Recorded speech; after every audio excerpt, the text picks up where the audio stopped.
Welcome to this week's News and Community Spotlight. If you've been toying with the idea of trying real-time animation, this is the week for you. We're exploring this exciting new era with the future of animation, a celebration jam-packed with real-time techniques, insider stories, and case studies. First things first, check out the complete 2022 animation sizzle reel on the Unreal Engine YouTube channel. Then, head to unrealengine.com/animation field guide to download and get started today with the 100-plus page guide that features interviews with Sony Pictures Imageworks, RealFX, Spire Animation Studios, Bron Digital, over 30 artists, producers, and pipeline experts. Would you change a pipeline that's been working for over 25 years? Sony Pictures Imageworks did just that to deliver a short for the latest season of Netflix's Love, Death and Robots. Take to the feed to learn how their team of 45 artists raised an elder god using Unreal Engine.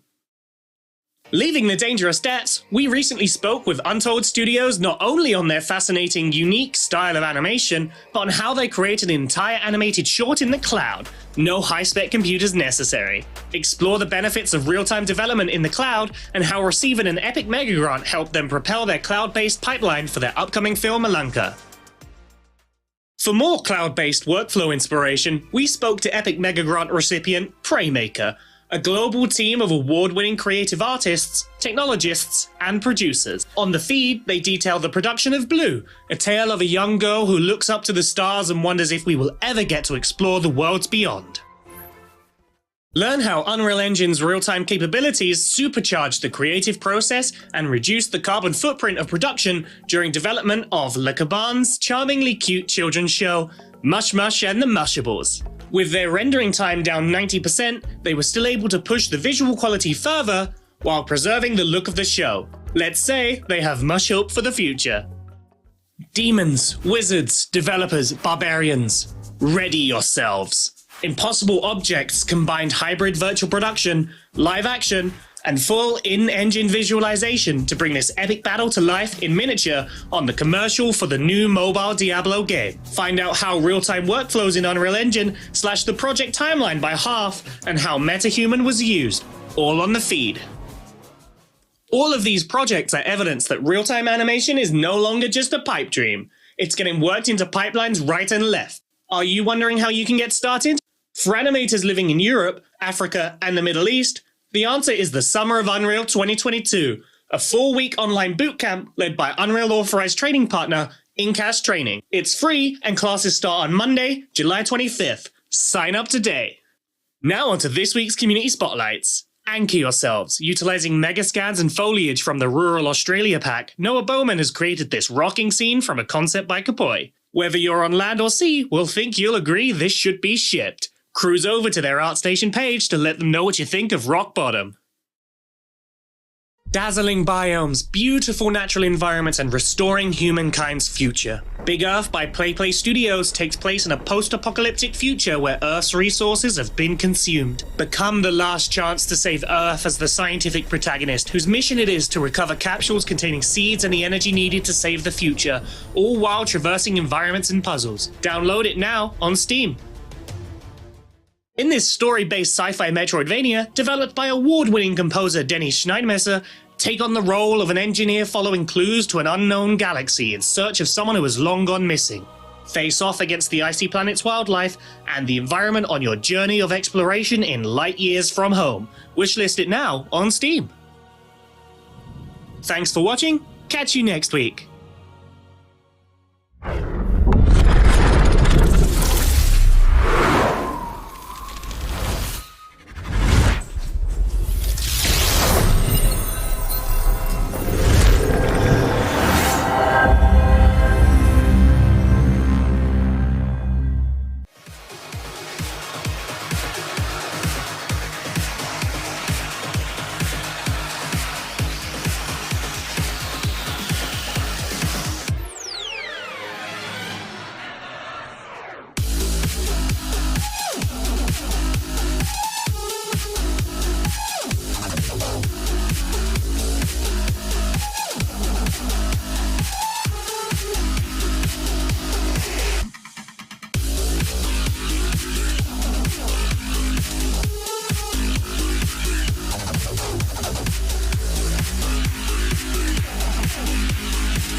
Hello, everyone, and welcome to Inside Unreal, a weekly show where we learn, explore, and celebrate everything Unreal. I am your host, Tina, and today with me, I have the solo developer of that incredible trailer that we just watched, Zahid. Thank you so much for coming onto the show today and talking about your project. Would you mind telling us just a little bit about yourself and about this game that you've brought for us to look at? Yeah, of course. So, hi everyone, I'm Zahid, and so I started in Enra about September 2020. So it's been a while. I started it around when I finished uni, and then COVID hit. So in the midst of COVID, I just started working on the game for as many hours as I could every day. Um, so the game originally started as a platform for me to learn to get into a job itself, in honesty. But every month it started improving, getting better and better and better, and to the point where I was in a state where I thought, no, I can't just leave this as a learning project anymore. I need to keep pushing this further. So with that, then a story came, and then better mechanics, and I just started developing my own systems, and it carried on going from there. So that's the origin of that game essentially so far. Um, but I also have a video on which will just go through the progress of when I started up until around December time. So if we can pull that up, please, video one. Yeah. So originally it was meant to be a first-person game, but then a lot of my friends did tell me that I should attempt to make it third-person game. So I did. It was a pretty big like task because in uni we didn't really do a lot of third-person games. Um, so this was the process of me learning how to use animations and deciding that yeah, I really like aerial animations. I really want them in the game, and it was a lot of hit or miss. It was just trying everything, learning as much as I can, putting as much VFX as I could when I first started. And then at this point, I started buying packs of animation from the marketplace. Um, but in honesty, I didn't know how to use them actually well because there were so many different things I had to learn to manipulate them themselves. For example, their root motion and their movement modes and everything. And this clip actually, you can see that the progress throughout it.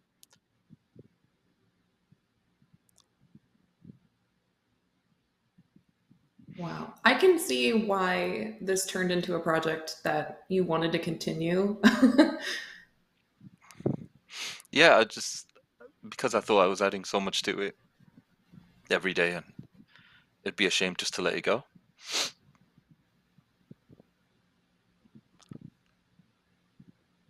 I love watching this grow over time.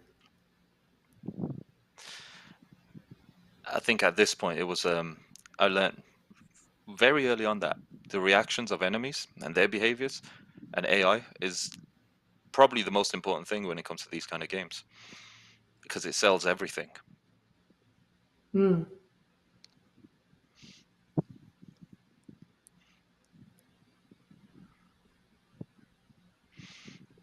But yeah, I remember this clip I was just taking. I was just trying to string a combo as long as I could together with an enemy on limited health. How long can we stay in the air? Previously, you could stay in the air forever and just keep going as long as you wanted. I changed it now so that it's limited, but you can continue. Eventually, you do drop down now. And at this point, I was doing a whole bunch of tests, and at this point, I was like really learning the engine as much as I could. Start adding destructibles and using all the different plugins that they had available,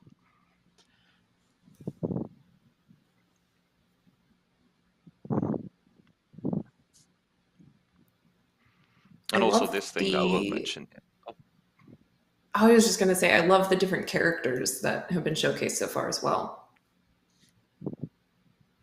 Yeah, all the models are from the marketplace as well. So I just used them, changed the colors a little, made it look a little nicer or different. And but yeah, you can everybody can get them. Um, this was one of the first builds I put out. I made this giant mega building level using a kit bash, and just started adding all this teleport traversal stuff that I made.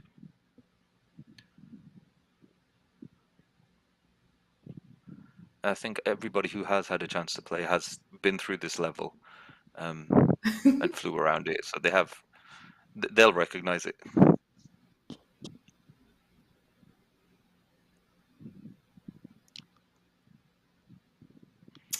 The dramatic shatter. So You gotta have the good. dramatic. How to?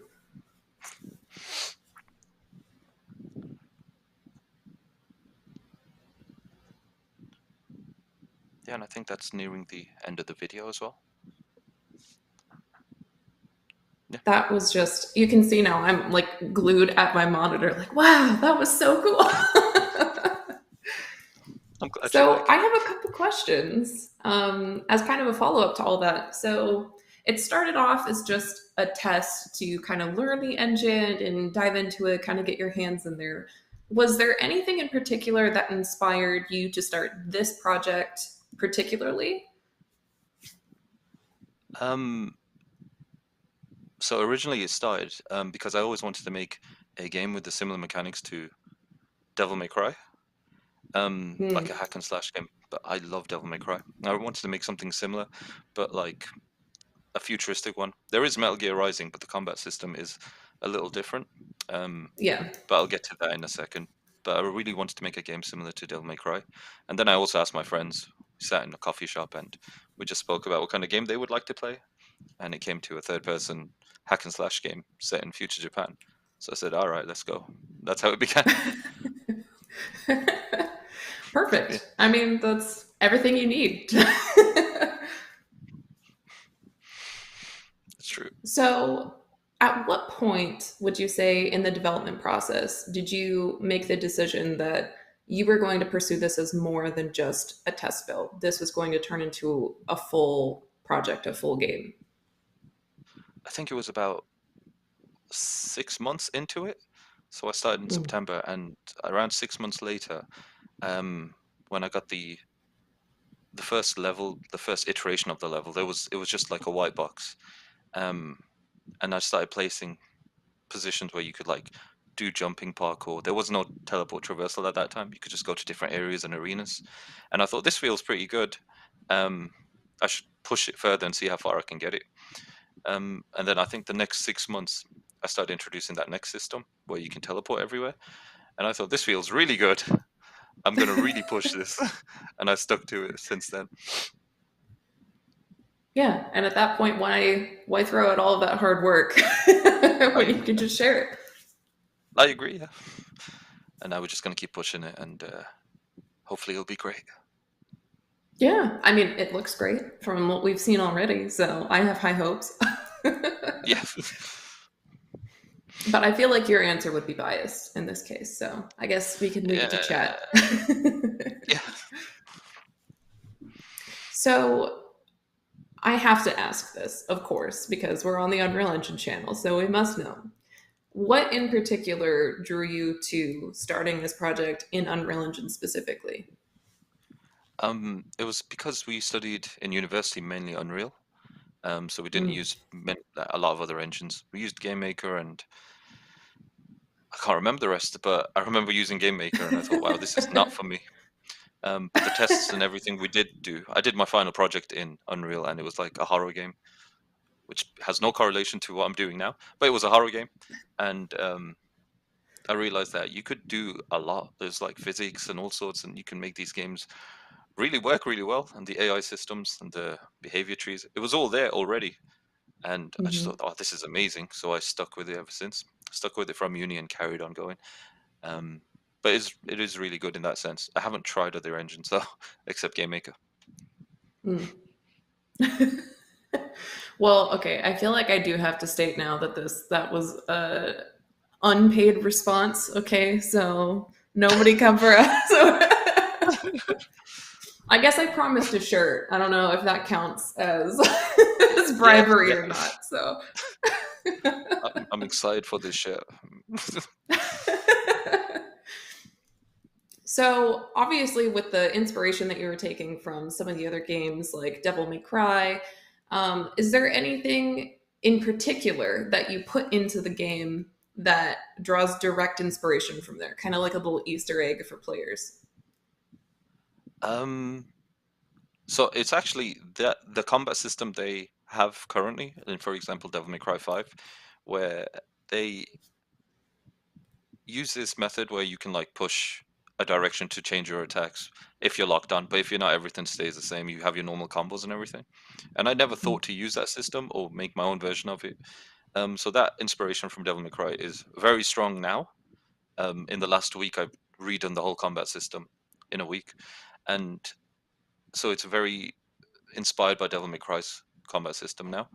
And it works a lot better. There's not like huge attacks anymore. Like I put in some really over the top attacks back in the day, like the whole Omni Slash and the slamming and everything. But now it's a lot more.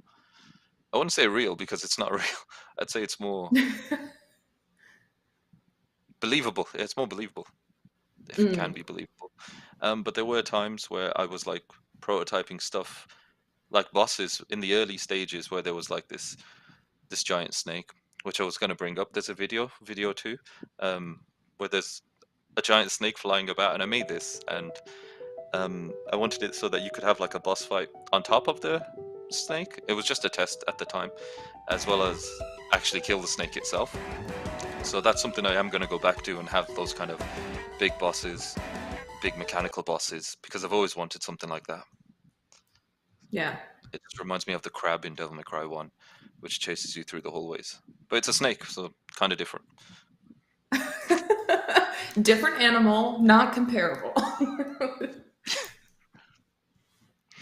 Honestly, that gave me such heebie-jeebies just because I personally am not the biggest fan of snakes. Just the fear factor that they give. So seeing, just walking across a giant one that goes unending into the horizon, that's such an impact visual right there. I'm going to go out my way to add as many snakes as I can to this game. How dare you? Just go to the loading screen and there's a snake jump scare or something. Wow. Okay. Well, stream's over. I hope everybody enjoyed their time. Is the snake still in the game, or was that one just for kicks in the beginning? It is? No, it's still in the game. I mean, I've not loaded it up or anything. I could try, but I don't think it'll work. But it's probably just hover around or something. I've not tested it, but it's still in there. So, and ready to go. Is that going to be involved with the story, or is that just kind of an optional side scene where you can run across the back of a giant god robot snake? I wanted to be involved as a part of a boss, so it'd be like a boss that's paired with it. So like a human boss, and then the giant snake mechanical. That human boss would ride around on it and like smash through buildings. Like it'd be a city tearing kind of boss. So it would tear the city around, and you'd like hook onto it, climb up it. There was a whole thing for it. So it will be associated with the story. However, I am going to be rewriting the story from scratch now, purely because the mechanics have been updated so heavily, and the number of things. Like originally, it was that an Enra would have these Oni masks, and each mask would give him different powers and abilities and weapons. But I've stripped all the weapons away. I've stripped all the masks away, and it kind of changes the story. But then I wanted a more coherent story, so that will actually tell a better story than what I originally had. So I'm going to be spending some time sorting out rewriting the story now. Yeah. I love that. I really, and we've talked a little bit about this before off screen as well, where there's been several times where you were not afraid to just dive into the game and completely rip it up from the roots and totally rewrite things. How many times would you say Anenra has gone through kind of a reiteration process so far? I think if you could put a number to it, the combat system has been changing the most, I'd say. If we just talk about that, it would be like every month it would be changing, and then I'd put every 3 months it would change. In honesty, I would put a new build out. People would try it, say they don't like this, they do like this. I'd be like, okay, I'll take the feedback. I'd change it up again. But the biggest decision was last week. Yeah, last week. Last week today, where I just completely took the old combat system, threw it away, and made a hybrid system, because I was You know how you get those shorts on YouTube that just advertise stuff to you? There was a lot of Batman coming Mhm. up, and I thought the free flow with Batman just bouncing around. I was like, wow, that looks great. Maybe I should try it. There was a person who gave me really solid feedback. They said that when you're locked onto an enemy, it's great, it's fun, but when you're not and you're trying to attack different enemies, it doesn't feel good. Basically, he was very honest. It was really good. Took the feedback. I made my own free flow version, so now you can bounce between different enemies. I actually have a video of a demonstration. It's video 3 that lets you now bounce between different enemies. There was also the talk of adding like a block button or having the character being able to block, but I've completely disregarded that because if you're moving this quickly, you're able to cover so much distance. I put the counters into the dash itself, so if you dash, the enemy attack slows down time and can counter. It lets you move around really quickly now. But then I also made it that it's a hybrid, so that if you lock onto an enemy, you get all your attacks. You can launch into the air, you can do your aerial combos, and there's a video for that as well, which is video 4. Thank you, Dan. So this one, you can see the lock on Budget just above his head, where you can bounce between enemies and then lock on and deliver pain. So that was a huge change for me. I just thought that the amount of times that I have ripped and changed, it's an ongoing, very common thing. Mhm. And it happened with the parkour system. I tried putting a parkour system in and realized I wasn't very good at adding a parkour system. Thought, forget this, I'm going to make my own version, and I started working on that teleport system. Originally, it was just go from point A to point B, and that's it. But then it just Mhm. took off, and now you can like run on walls. And I almost forgot. I've almost forgot what you could do. You can run on walls. You can vault over things. You can swing on ropes. Yeah, all sorts. But I'm going to be definitely adding a lot more. There's going to be like a hop, skip, huge jump that you can travel massive distances. But we can get into that Mhm. in a bit. Yeah, for sure. I think it's really admirable that you're able to take in the critiques and take in the feedback and use it to build a better game. And even sometimes that includes just completely throwing out aspects that you had been working on before and starting from the ground up, which is not always an easy thing to do. I 100% agree. I mean, during this whole development process, there's been a lot of criticism, but the criticism that matters, it matters a lot, and I think taking that on board, being able to take that criticism is a huge. It's a plus. It's an advantage just listening to people. But I do believe that separating certain criticisms, some people saying, "Oh, change colors or make it multiplayer," it's not really useful to some people saying the multi-target is not great. It doesn't feel great. That makes sense. So you chase that, in my opinion, anyway. Right. Yeah.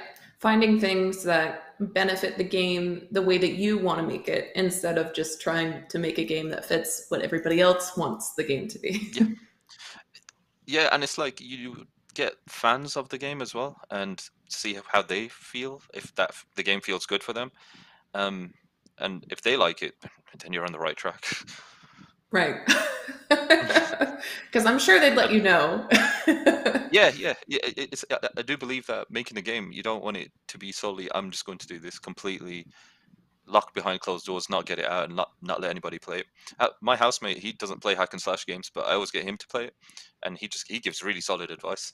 And he's playing it's hacking, it's button bashing, and I'm looking at him, please stop button bashing. So I built a new system to stop button bashing, and that's how it's just been. I think that's a great way to go about it actually is finding people who maybe don't typically play that genre of game because they're looking Yeah, at it from a completely different perspective. yeah, they are. Yeah, some people like different types of games, but I want to make it really accessible. I want to make everyone feel like a badass, play the game, kill everything in your way, but then throw in that dodging enemy or the blocking enemy, and then they panic, and it's great. So feel incredibly powerful, but not too Not too powerful powerful. all of the time. Yeah, give them just enough, but not too much. And then you power up and then rinse and repeat and Yeah, yeah. perfect. Until I you love just that. yeah, Speaking of taking in feedback and criticism and being able to rewrite aspects of the game, since you are a solo dev, you're working on this by yourself, would you have yeah. any advice to give to other potential solo developers or small indie companies in regards to, being open to updating their game and going along with feedback? Yeah, 100%. I would think I would make 2 points in that sense. Getting your game, like I was told, put a build out, and my game was nowhere near ready. I put a build out, and it got criticized to the depths. It was hefty, but that was really good. You get you know what people want essentially. You know what's not right. You know how you play. You make the game every day, but a lot of people out there won't be making the game every day. So giving a people a chance to play and actually saying, you know what, this isn't. I don't like this. I don't like that. Having like a little group of friends or other developers to test your game, if you're a solo dev, is amazing. It's really, really useful because they can understand. They're playing it with a different eye to you. And a piece of advice I was given: every new eye that plays the game is like valuable information because once they know, and that's it. But every time you give it to a new person to try, whatever they say, the information is valuable as anything. And I think the second point would be to surround yourself with like-minded developers as well. In this situation that I'm in now, we've got a little group. It's called the Sphere Sector. It was called the Inner Circle, and it's full of developers who are like experts at what they do. They're also solo developers. One's Ace making AI code, and Stefan making Sword of Symphony. And we have artists, Masso, and so on. Um, and we all come together. We talk. Sometimes they talk for hours and hours and all night. And we just discuss different ideas and talk about how we can improve, or this mechanic's good, or this mechanic's not good.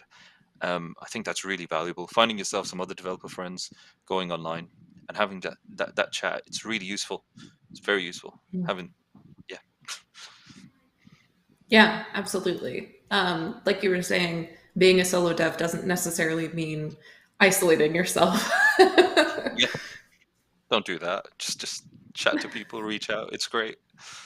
The indie dev Also, community on just go ahead. sorry, I was going to say the indie dev community on Twitter they are really welcoming to each other. They are very, very welcoming, and I didn't expect any of that. I was on Instagram, but and there's none of that. So I would say just put your game out, put videos out, see what people say, take it in. It's great. Absolutely. So, outside of networking and getting a build out, which are two extremely good pieces of advice, honestly, especially the get a build out. Because I feel like I personally would be in kind of the same spot that you were saying, where I would feel, oh, it's not done. I don't want anyone to see it or look at it yet. Yeah, it forces you to think, oh, I need to do or add these certain things to the mechanics. Most of the builds I put out are a test for, are the mechanics good? Does the combat feel good? Because I think if you can get that mechanic down, your combat, or whichever mechanic on whichever game you're working on, then working on the levels, you can work around everything else and add whatever you need as of when. Um, Yeah. but I can only speak so much because I love combat. I would work on it every day if I could. So yeah, actually, with that, your game is very combat heavy. I think Yeah, it's safe to say. Is that a good assumption of mine to make? no, 100%, 100%. Love combat here. I did also want to talk about some of the cinematics and stuff that you are setting up as well, because that also seems to be a pretty central part to your game as well, kind of balancing between really intense adrenaline inducing combat and then Yeah, these really well made cinematics that kind of help flow around the environment and the characters and all those sorts of things as well. yeah, I can load it up in the engine if you'd like. I just Yeah, uploaded the map. absolutely.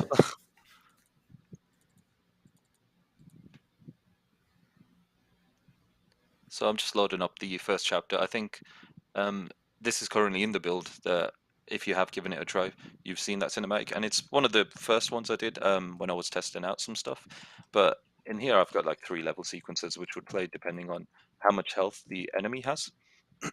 Mm. And with that, I'll just talk about the intro one where he does the sword throwing because I love that one. I'm just gonna keep this here. There we go. So there you go. So that's the wrong one. There's so much to balance. I understand. It's not the one where he's winning. It's that one, banging. So this one's the one that introduces the fight. A lot of people have seen this one.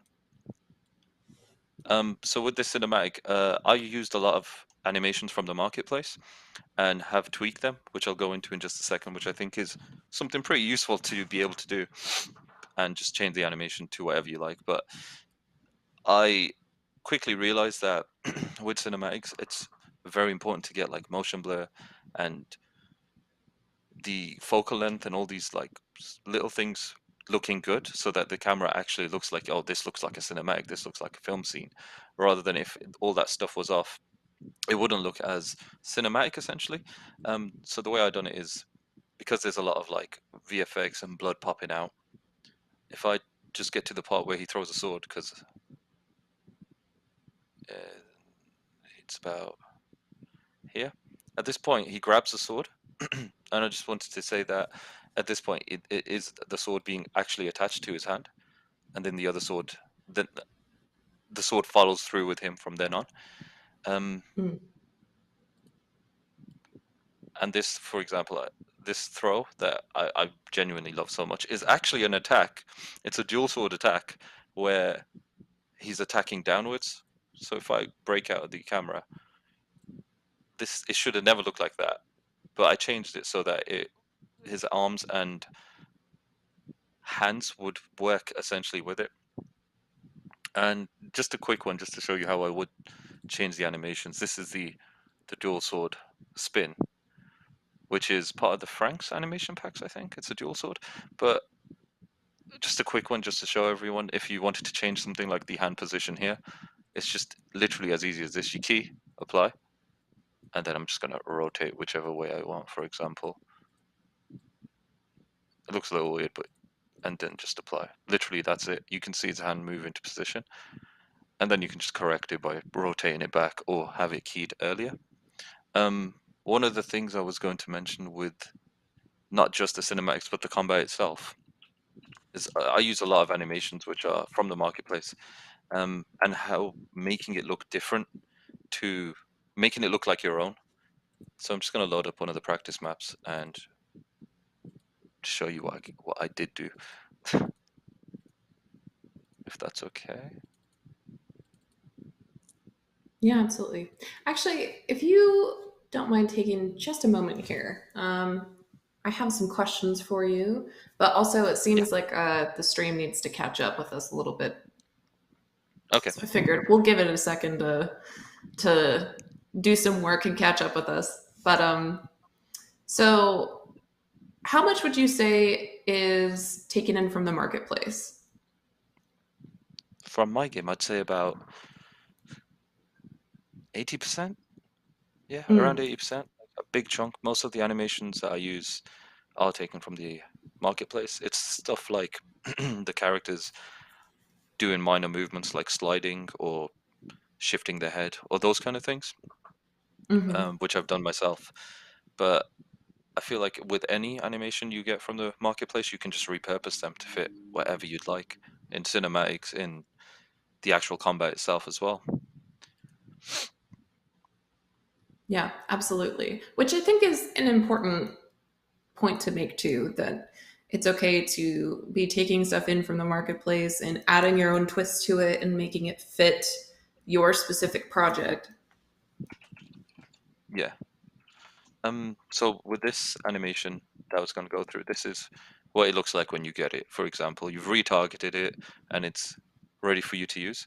And then this is what my montage looks like that I've just made, which goes into the actual blueprint itself. And there's these things called skeleton notifiers, which are really easy to make, but I think everybody should know how to use them. When you just click new notify, you can link a function through the anim blueprint. And then you can just have like a whole library of things you want to do. And it's amazing. But there's this thing that I've noticed that a lot of tutorials do now, which I'm not saying I don't disagree with or agree with. It's just that it's a method. It's using a trigger box or a box and pressing a button, and then you're attacking. And rather than that method, we have the swipe, the tick notify method. For example, I'm just going to show you really quick that, yeah, it's a mess here. So that when he does swing, I need to compile it. It draws an arc. Why are you not drawing an arc? Sorry, 1 second. Yeah, no worries. Actually, if you don't mind, it seems like we're still having a couple issues with the stream, stuttering just a tiny bit. So Okay. What we can do, I'm going to throw some more questions at you. And maybe in the meantime, we can work on some of these settings to get them to run just a little bit smoother. Might need to drop the bit rate a tiny wee bit. But so with all of those incredible things that I was seeing in there, how much of this would you say is built with blueprint versus code? 95% is blueprint. It's mostly blueprint. Anything to do with code is stuff like trying to bring it back from crashes and just figuring out crashes and cleaning up that side of stuff. But most of it is blueprint. So anybody can do it with blueprint if they needed to. So it's useful like that. Yeah, I love that. I honestly, I will always and forever sing praises about blueprints, just because I myself am but a wee baby coder. I don't know very much about it, and I've done my best to learn some more. But it's when Blueprint makes it so easy to visualize something and then just build it through nodes. Yeah. It's kind of hard to beat that. It is a really useful thing to have. I think visual scripting it looks nice as well. You can do your art pieces with it if you wanted and make it look all fancy. A lot of people tend to. I just don't know why. Well, why not? I mean, you were saying before that you keep your blueprints extremely organized, right? I try to. It's like on the main event graph, they look very nice. But then when you get into it, it's just all over the place. As long as it makes sense to you, that's ultimately what matters. Yeah. It kind of does. All right. I think you ready to see if we can do this now? Yeah, I'm not, for some reason, it's just not working on my end. But what I was going to explain was having a trace that would travel from the hands to the end of the sword or whichever location it is and constantly do that damage so it'd be an arc rather than just a box collision, for example. But I could make a tutorial on it just for everyone because I do believe that we do need to get that method working, get that out, and there's not a lot of talk on it. For some reason, it's just not working for me. It may work in engine, actually. I'll just try it really quick. Yeah. So all the traces that come around are from the tick notify, which makes sure that there's always going to be a guaranteed hit because it's where the sword is going rather than a box in front of you. So if there's like multiple enemies that are around you, having that is really useful because you can just make sure it goes everywhere. That looks like a mess though. So I'm going to turn that right off.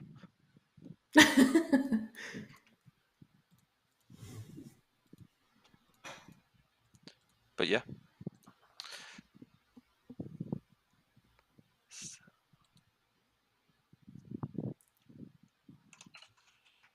Perfect. I've got to know, what would you say has been the most challenging thing so far in the setup? Through everything you've learned, everything you've done, what was the hardest part? Um, that's actually a good question. What was the hardest part? Was man, I think all of it was the hardest part, really. Like going through the whole thing. Um, I think learning about enemy AI was probably the hardest thing for me, and getting Mm, them working. Um, because it was like trying to make them think and believable, more than just, oh, I'm going to be fodder to attack. I do have enemies that are mhm, just fodder that do just attack, and that's it. But having different types of enemies that almost are like believable that this enemy's aggressive, wants to kill you. I think making that, having that differentiation and giving them their own combat style and reactions to everything, I think that's the most work and the hardest thing, because mhm. there's so much that goes into these simple things even. Yeah, absolutely. When it came to those sorts of things, did you try to learn through trial and error? Were you looking at tutorials, reaching out to fellow developers? What was your process for kind of overcoming those difficulties? So there was a point where I posted a video on Reddit where it was like just animations and VFX, and somebody commented and they said like, "This is literally just animation and VFX. Um, this you should add more to it," like kind of thing. It was criticism, but then what he did was he gave me like a document with all these links with a lot of resources, and it was really useful because it just talked about everything, and you could like learn and everything and anything. And I've actually got it posted on my Twitter, so it's really easy to access. Just click it, and you're ready to go. Um, I think that was really useful, really helpful, and everybody should have a look at this document. Yeah. Sorry. No worries. Yeah, absolutely. I think it's good being able to find resources to be able to kind of overcome some of these. And I really like the fact that somebody reached out and offered these to you, hopefully in a very nice, here are these resources for helping you way, and not a roasting, but It was more roasting, and I was like, "Hey man, what are you doing?" But then eventually we became friends. It was mental. I think it's a good way to well, share that's a great weaknesses. story right there. This beautiful friendship that blossomed from a deep roasting on the internet. Yeah, I think that's how most of my friendships start.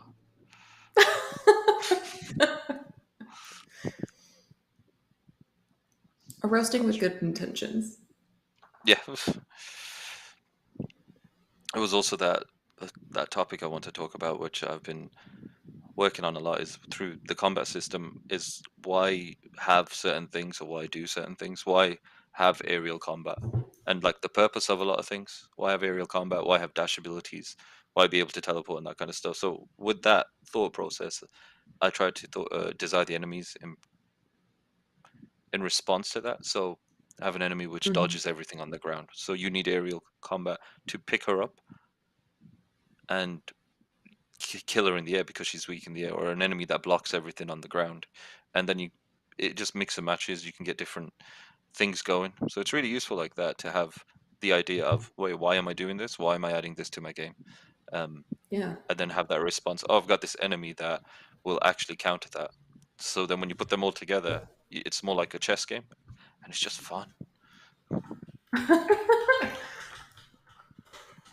I also personally love certain enemy types like that where you have to do a very specific thing to get them in a weakened state or a state where you can actually complete the fight. Um, Yeah, Maybe it's because I just enjoy making myself feel dumb, but I also really like it when there's not hints necessarily to it. You just have to try yeah. it and see what works.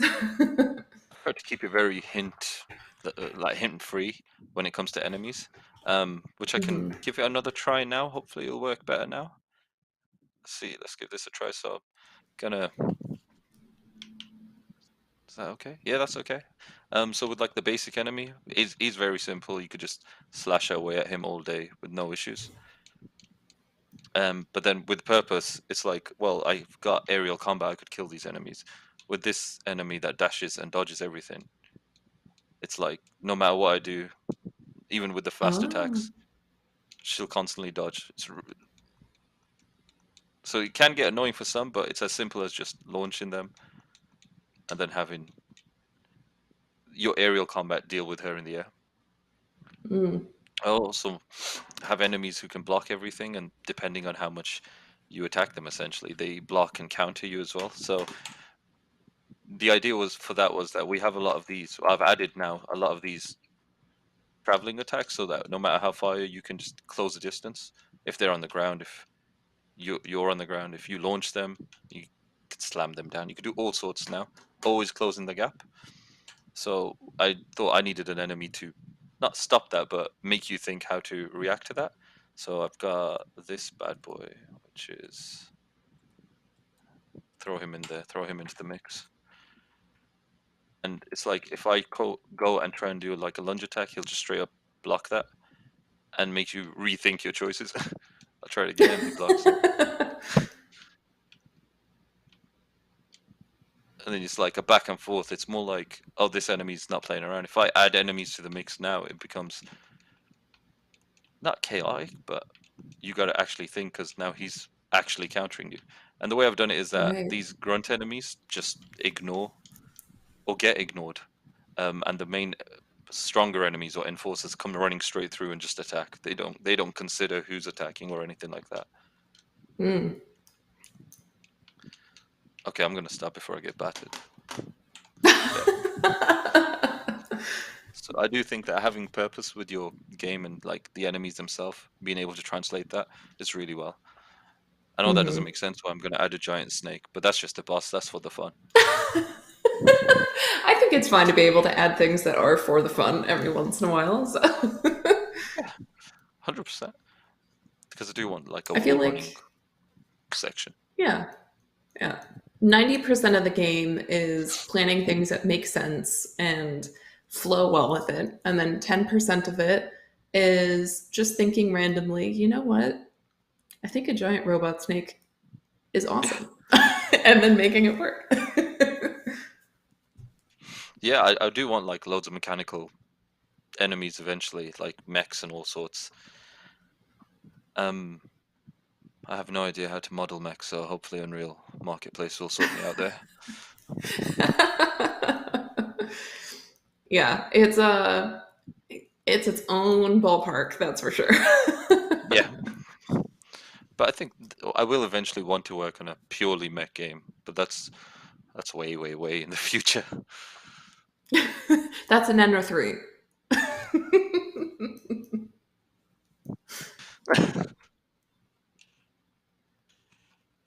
All right, now that it seems like we're able to see what you're pulling up there, do we maybe want to test out going back to the cinematic as well so we can see what you were showing us there?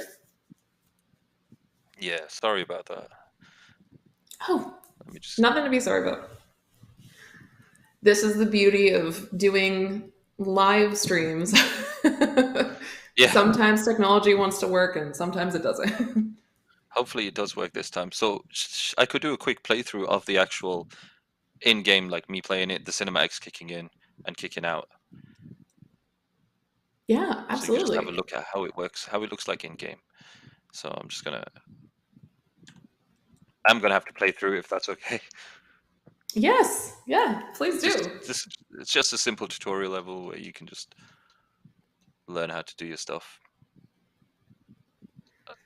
And with the Now, tutorial, I how thought I'm dare not gonna you explain show too us much. your project?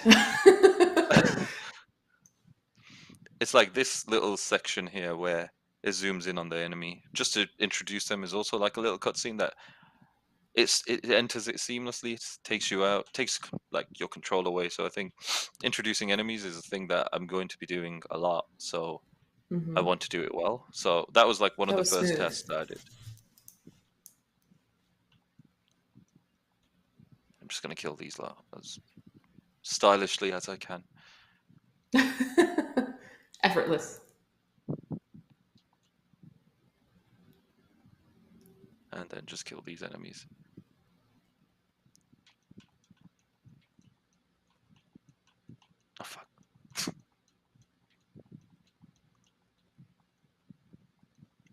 only put 4 enemies here because I thought that would be like enough, but I Mhm. might add more.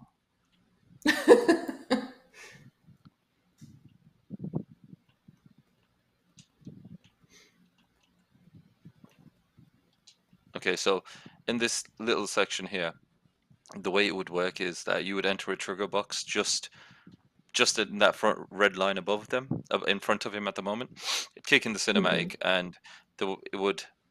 There was a lot of discussion that a lot of people are struggling with using your character over spawning Right. it in. So you can do that, and I think we can go through that. But also, one of my friends had an issue where in making your character animate in a sequence is pretty difficult, but it's literally just one button press. I need to show you all, Mhm. but I'm just going to walk into this anyway, and just so you can see what it looks like.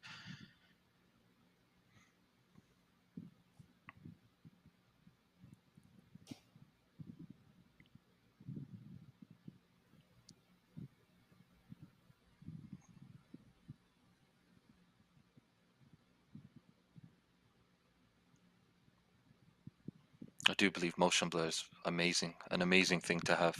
So that the fight starts, and oh, the way it works is the way I've done this boss is simple. Is that based on how many attacks he's blocked or how much health he has left. So because it's meant to push forward the idea, but as soon as that kicks in, it Mhm. kicks in the next cinematic, and they're all very like dynamic. They're moving around a lot. There's a lot of cuts. Or we can deconstruct it in just a second, because then there's this last one where he gets up, you get the teleport,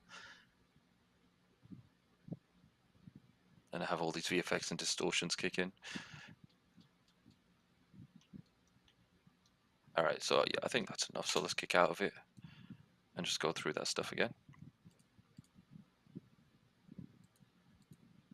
That was all so smooth. The transition between gameplay and cinematic was just masterfully done. So seamless. I actually have a tutorial out just for that because I thought, oh my days, that's how you do it. It's very simple. I can actually explain it right now while we're here. Um, so if you can see, it's very small, but there's just this curve that would blend out your cinematic with wherever your camera is in game. And to Mm. get that curve, to allow that to happen, you would just right click your camera cuts and tick can blend. That's it.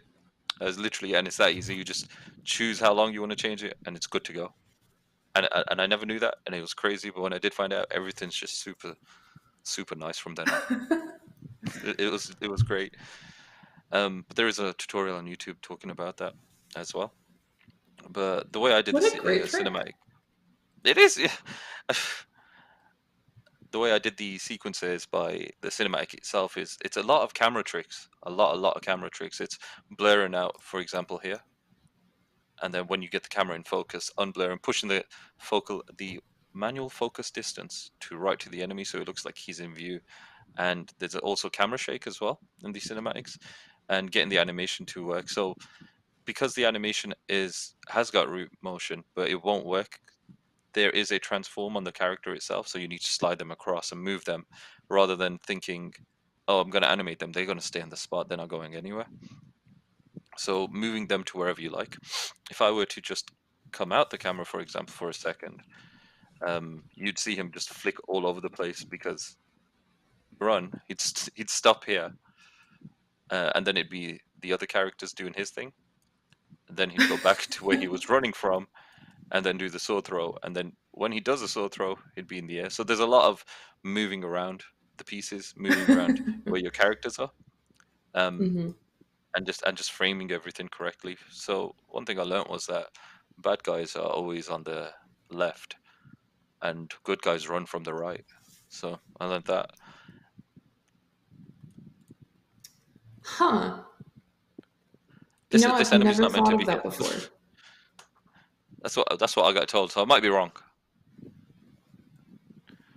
But yeah, so all the animations and like with the weapons sliding in and everything, you can change that to whatever you like. And if we just zoom into this one, you can add your sounds. Where is the animation? Let me get that.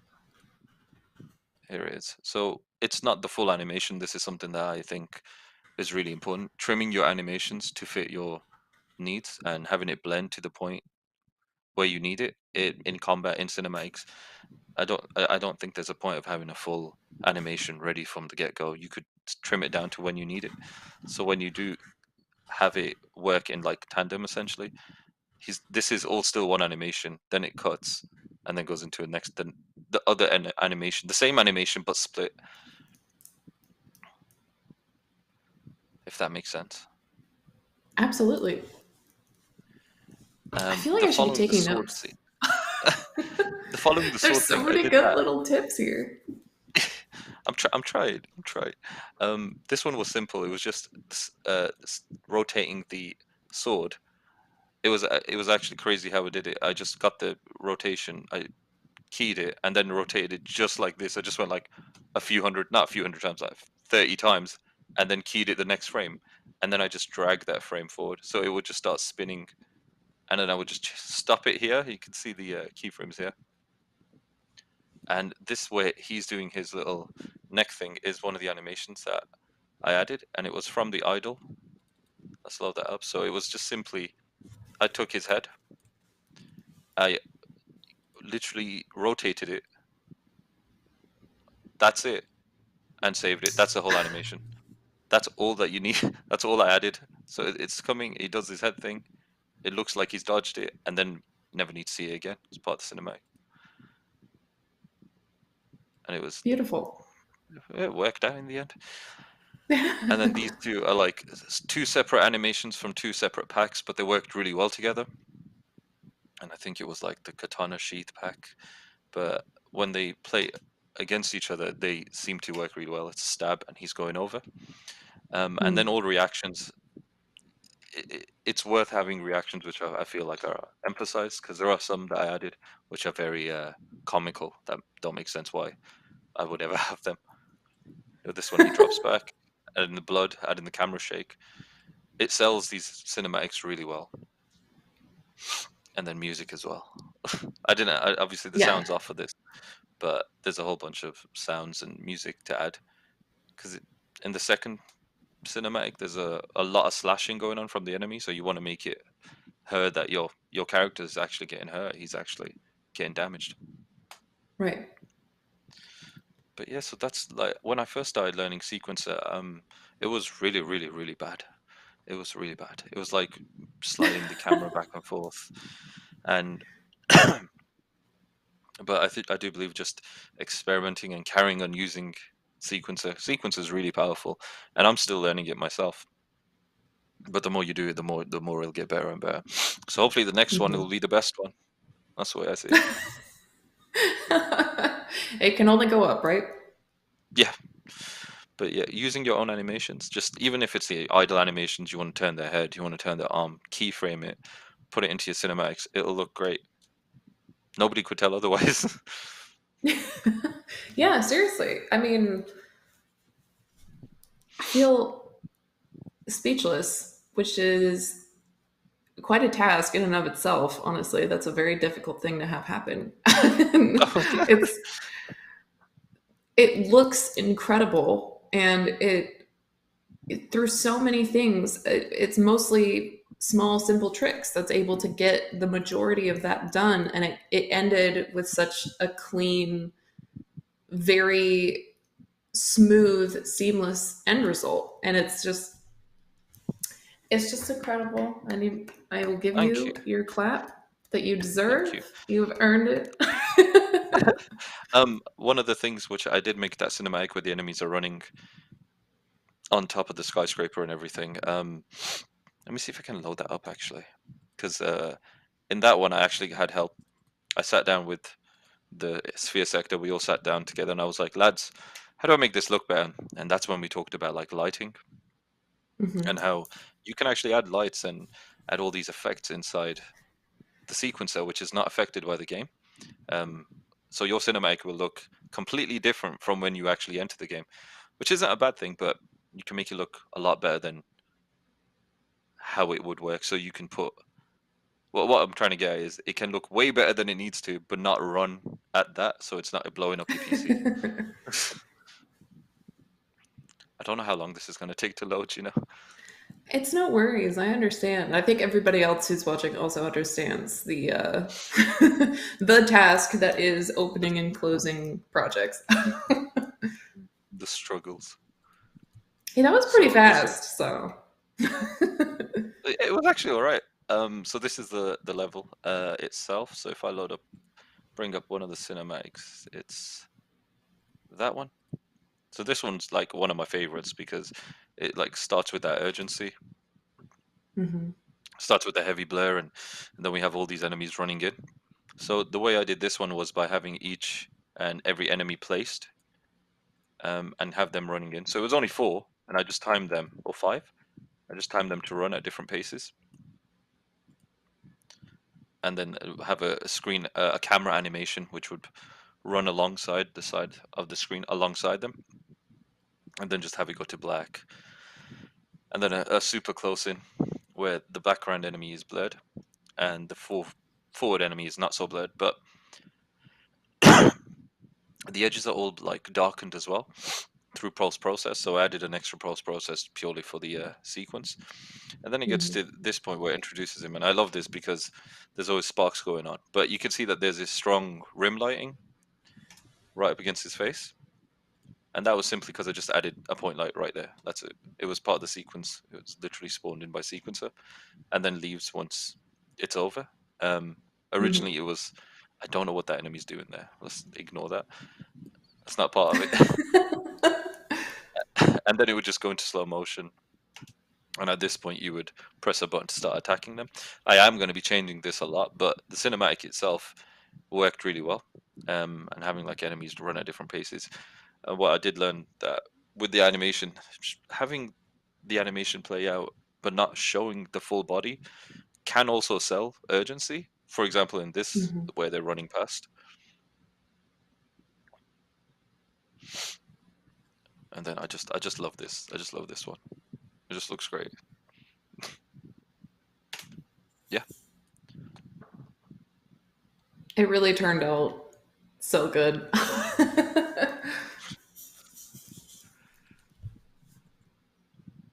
thank And you you. know what? I really love the idea of faking some of that lighting too by adding that point light in the sequencer, like you were saying. It really Yeah, does sell like the drama, the drama of it all. I've seen some really talented people. They add VFX and all sorts of smoke and all sorts of lighting, and everything just looks crazy good. And that stuff is amazing. I'm going to be spending time learning that as well, as much as I can. But I Mhm. do believe that as a starting point, solo developing the game, making these sequences and cinematics with the animations I do have available, it's a decent point. It's a decent starting point. Yeah, absolutely. When it comes to making all these cinematics too, are these all techniques, um, like obviously you were learning the actual sequencer techniques while you were doing it, but for the camera shake when people are running by, for example, or like you were saying, Yeah. how enemies are always on the left and heroes are on the right. Are these techniques that you learned when you were at university, or is this stuff that you have just picked up yourself? No, I went and like literally did some research on like Hollywood camera techniques. I put all the resources up available for everyone on my Twitter, just in case anybody was interested, of how I learned sequencer to the point. I haven't been using it for too long either, um, but there's Hollywood techniques like video. It's like half an hour long, goes through all the different angles and everything. So that's really useful. I didn't learn it at university though, sadly.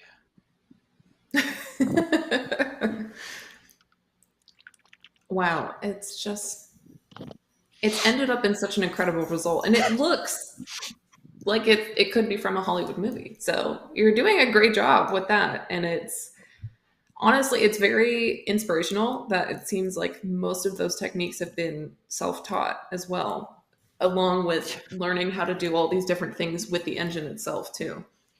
Yeah, and it does give you a lot of tools, and I do believe like using it on a daily basis does help with that as well. And there are a lot of Mhm. tutorials out there, so there is a lot of help out there. So I do believe that obviously you can continue to improve in these things. So I hope to get my sequencer skills up to AAA game quality one day, maybe. I mean, it's possible. Absolutely. Yeah, 100%. Do you have any resources in particular that you would recommend to fellow small creators like yourself? Like people, actual tutorial people that like make their tutorials online, you mean? Yeah, like tutorials or any particular sites that you visit, or, just things that you find yourself going back to. There is one YouTuber I used to watch a lot throughout uni, to the point where I used to watch him like, a lot, even recently. And I think it's Ryan Lawley or Laley, Ryan Laley, and his work. It's his tutorials are amazing. Like if you want to search anything or learn anything, him, Matt Aspeland, and Code Like Me is pretty good. But they're all like authorized Unreal instructors anyway, so I'm sure there's a website where you can find all these guys. But their work, their tutorials, amazing. Yeah. They're very helpful. There we go. The short list of tutorials that you have to have.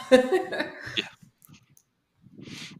Awesome. Well, unless there's anything else in particular that you'd like to dive into in the editor, we could start to open up into some of the questions from chat if you're open for that. Yeah, go for it. Awesome. Let's see what all we've got here. One of the ones that did pop up, they're curious, of course, what version of Unreal you've spent the majority of your time building an Enra in so far. Most of it was in 4.26, and then when 4.27 came along, I moved to that.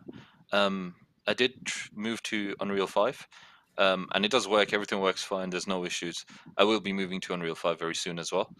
There was just that there was a few animation stuff that I didn't understand in Unreal 5 myself. So once I understand that myself and learn that, I'll be moving to Unreal 5. But it's 4.27 at the moment. So I'll be sticking to that for probably another 2 weeks, I guess. For a while, it was 2 weeks. Yeah.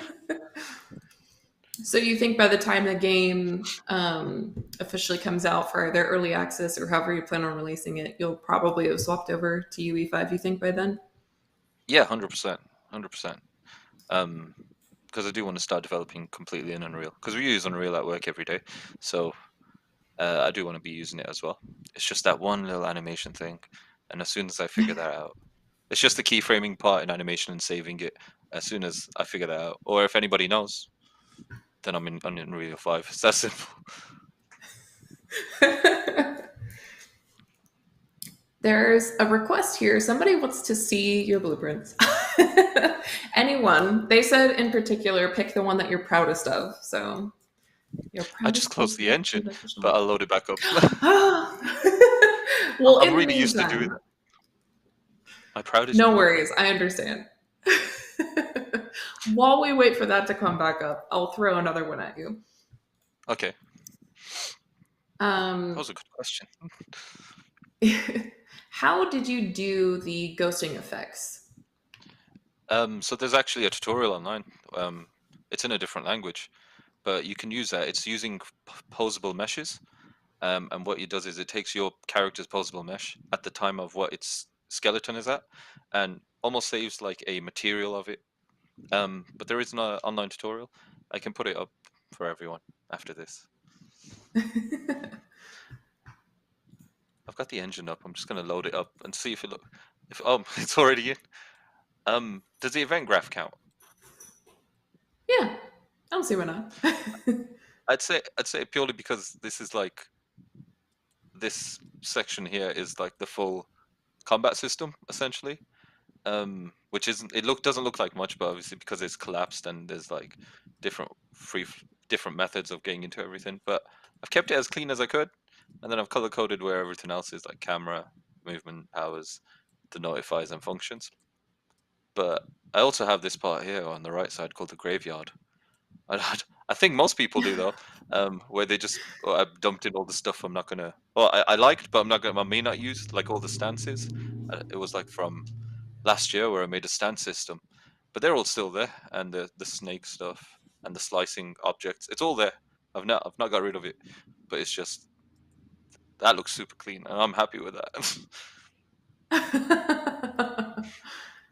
But if I were to I am go into seeing one, in chat they're very impressed with how clean everything is. And I have to say the color coding in particular is making my brain very happy to look at.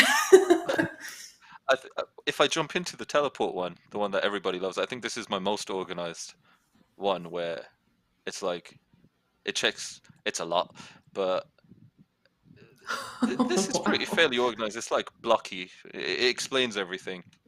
It's not messy. I think that's Hmm. okay. I think people be happy with that. So, how important would you say you find organizing your blueprints is? I would say it's probably the most important thing. I would Hmm. say optimizing your stuff and having your functions and macros all working. I know mine might look a little messy, but having them organized to a point where your if you're using the same function everywhere or using the same blueprint, just make a function out of it. Or if you're using something that, like a macro, for example, if you have a big blueprint that feeds into another one, just collapse your nodes and make it very legible, understandable. Because the more, especially in combat systems, there'll be so many Mhm. interruptions, so many different attacks, so many different variables. There's a lot of variables when it comes to chaining attacks and everything. I know traditionally people just use like a select of int, but there's other methods which would be different. Would mean that you'd have a lot of variables. In this case, I'll just give you a quick example. I use a lot of forward lunge attacks, and that all feeds in here, and that would mean that like in here it's a mess, but it'd be like this is if you're in the air, this is if you're on the ground, and then it checks if you're in the air. Is the enemy in the air? Having different variables. This is a air to ground attack or ground to ground attack, a lunge attack, so that you know when it interrupts. Having those things, um, just having it. What's the word? Organizes. It's super important. If your blueprints are like messy right now, stop everything and just go clean it up, please. Please. Please, just just, just don't do it. This is what the anim blueprint looks like, which is all the notifies, and that looks like a giant arrow, I guess, but it's not, in my opinion, it's not clean, but it looks good. It does look good. No, we won't look at that, but yeah. Um, so yeah, I would say yeah, keep your blueprints very organized as much as you can. I'm not one to speak, but I try. Yeah, absolutely. Well, you heard it here first, everyone. And there was not even one, but two please. So if not for yourself, do it for him, okay? Thank you, guys. Thank you, everyone. This is your call. Open your scene right now and clean up your blueprints, okay? This is your reminder.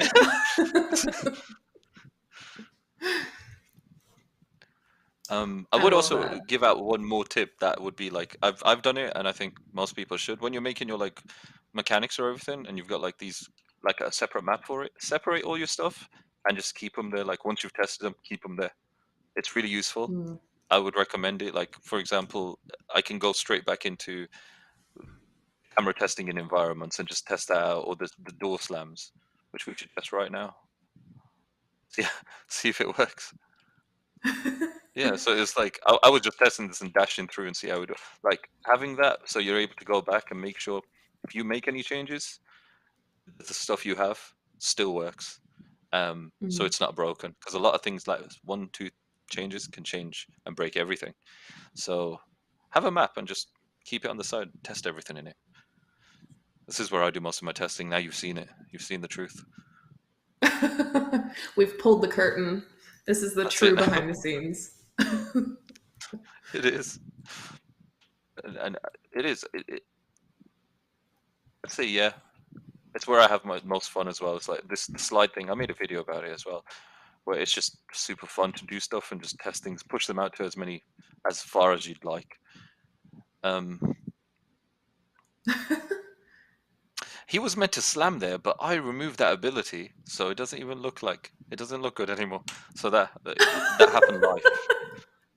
Just It a was meant to slam, and gentle, everything was meant to go. I'll bring you back.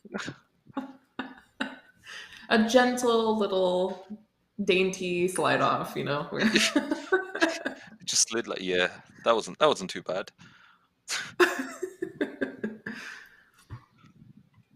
Well, those were all fantastic pieces of advice in and of itself, truly. I mean, the Blueprint organization in and of itself is the highlight for me. It's okay. There was also that system I started working on. Sorry. No, go ahead. What were you saying? I was gonna say I was working on that traversal system. That's been like the main thing. Not main thing. I'd say it's like on par with the combat, in my opinion, anyway. Where if I were to show you how I test it, it's proper silly. It's like I just put a whole bunch of different things and just hammer it out and see how it would look, and then just go back on myself as well. I don't know why I do this, but it's like a really good way to test it. And I mentioned it before. I made that whole thing so it's just a way funner to move from A to B, and that's all it was. But I'm gonna show you at this point that we've got these doors that open when you throw a sword as well, which will be more useful in the future because traversing and being able to like open up doors and stuff using your swords, that'll be fun, I guess. But at the same time, I want the sword to be. I did this a while ago. I want to put it in. It's like a time dome thing where it like creates a dome of everything slowing down in there. So it would be like if I do it on these enemies, they like slow down in time. See, I'm pretty happy that it still works after all these months. I should really use this map a lot more. Good thing it's still here, right? Yeah. There are a lot of things that require testing when making like a combat game, and then adding stuff to the environment. And cameras are a big topic as well. The cameras are a huge thing. And a lot of people do message me on how I did my camera. It's not one camera system anymore. It's like 3, and I can actually show you if you want to see. Yeah. So just put it in this controller, full game support, controller support, guys. So it's like if you lock on, if you hold, you lock on. If you let go, you lock off. But if you're not doing anything, the camera is free look.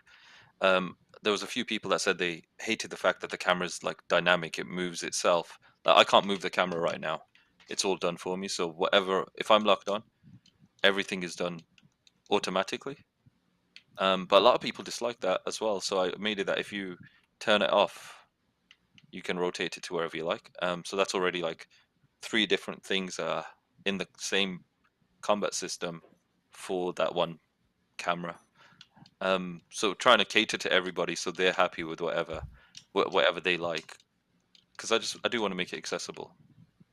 Right. But camera systems are pretty complicated. I prefer the dynamic camera because I'm just really used to like all these sick attacks, just looking good and everything. But the way I did it is so that the enemy's always in sight. There's always a slight offset, so I can't actually like fully cover. Oh my god, what is it? I can't fully cover the enemy. Like they'll always be just over the shoulder. It'll always lerp to that point, even if I'm close, even if I go far.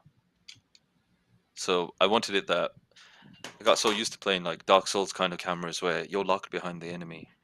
And I wasn't. I'm not. I don't mean it as it was bad, but I just wasn't a fan that I want to see around. I want to be able to see that. So camera systems, they are a demon. That's that's crazy. Do you think you would have ended up eventually adding in systems like that even without the outside feedback, or do you think that was pretty important for No, it was that decision? massively important. It was so important. and I never thought of it. I never thought the main person who kept going on about it was my housemate, and he's like constantly like pulling the camera in shows emphasis, pulling it out also shows emphasis in a different way, and he was just always talking about it, and it was really, really, really useful, and I loved it, and I took it in. I started putting it into everything I could, and then on Twitter, a lot of people were talking about, oh, the camera doesn't feel good. It's too swingy. It's moving around too much. Took all that information. It's really important to take all that criticism because the camera's, I feel, the hardest thing to get right. We could do the Mm, combat, we could do the enemy AI, we can do cinematics, but then the camera could be the thing that becomes the most annoying thing. So I'm still working on the camera and trying to yeah. make it as good as I can for everyone. So hopefully we'll have a big hybrid camera system which caters to everybody's needs. Because I don't believe in people having to play a certain way. Yeah. I'll make it so it's accessible in that way. That's awesome. I love that. And then also, I do think it's incredible that you're taking in all this. It sounds like, especially from Twitter, is where you're getting the majority of the feedback Yeah, from. there's a lot of people on Twitter. There's a really good indie game community on there. I think it's for me. I found it the best. I don't really post a lot about like personal opinions or anything, but I just post my game. And Mhm. when people play the build, they do comment, they do message. I do apologize to anybody who I haven't responded to. Um, but there are a lot of comments, and some of them are very valuable. Some of them make a lot of sense. Um, so I would recommend that to everyone. Get your game out. Get your game on Twitter, and just take the criticism firsthand. Yeah. It That seems was like, deep. I mean, it's free beta testing. That was deep, you That know? was We're getting the deep cuts here on Inside Unreal. that's it now. Yeah, I would recommend it 100%. Bear in mind, I used to get happy when I had like 100 followers on Insta. I was like, oh my God, I'm killing it. I'm doing it. Mama, I made it. I appreciate everyone. That's actually a really great lead up to one of the questions that we got from one of the viewers, actually. They were wondering if you had any marketing advice. So at the start, all I did was post clips of my game. I didn't get any advice per se. Um, there was one time where I did have some marketing advice from another game developer. He said use TikTok. That was probably the only time somebody actually recommended an app to me. Now, TikTok's good and it's like the most popular thing at the moment, but I'm old, man, and and it's like I'd recommend it though. I think everybody should get on every platform you can and just start posting clips of your video. I think I learned myself mostly through how to market the game, which was make short videos of gameplay. No long intro, no short outro, no long outro, just short, get to the point. If it's combat, show the combat, and then that's it. Nobody needs to like hear your voice or hear your thoughts or anything. They just want to see the game. I'll give you the game. That's what I'm trying to get at. Is like, look at this, guys. But yeah, no marketing advice, sadly. Well, I think that's pretty valuable, and I disagree a tiny bit just in that I like hearing your voice and I like hearing the insides, but I can understand from a short, trying to just get information of the game itself out there. It is important to focus in on what the main point is and what the Yeah, game is going to be centered around and the genre and all that. yeah. I think in this day and age where you have like, what Snapchat started off this 6 second video attention span thing, you need to be able to capture people's attention in like, was it 2 seconds? I think it's 2 seconds. So just start off with pumpy music. It works every time. I don't know why, but just dubstep, drum and bass, just do it. That's perfect right there in and of itself. So start off with That's good that's music. that's the secret to my video. That's why all my videos have pumpy music. I love the music, but it also everybody's like, "Oh, I like this music too," and it just gets them going, makes their day a little nicer. Yeah. Get the hype up, you know? Yeah, you gotta I am a hype man. I have to. So what I've learned, if I look at my list here, we've got start with good music, enemies on the left, heroes on the right. This is full on in it. I'm coming for your gig. That's what this is. But I just want everybody to make cooler animations and everything look nicer. I hope everybody's socials are now going to be like explosively popping with music now. We'll call back to the MySpace days. Everything has to have my days, your personal anthem behind it. I forgot about that. I know, I'm aging myself now talking about it. Those were the good old days. Oh, I know. How it was. Another question here that we got. Have you ever suffered from or worried about feature creep? What's feature creep? So basically, yeah, feature creep. It would be where the game is kind of getting away from you, where maybe your idea for it is a little larger than what's actually maybe possible for that project. Yeah, that actually happened halfway through, not even like 2/3 of the development through, where at first I was like, I want it to be a Metroidvania and have a little hub area and you can go to different parts. And I quickly realized, yeah, I ain't going to be able to do this on my own. How about just a standard story-based game?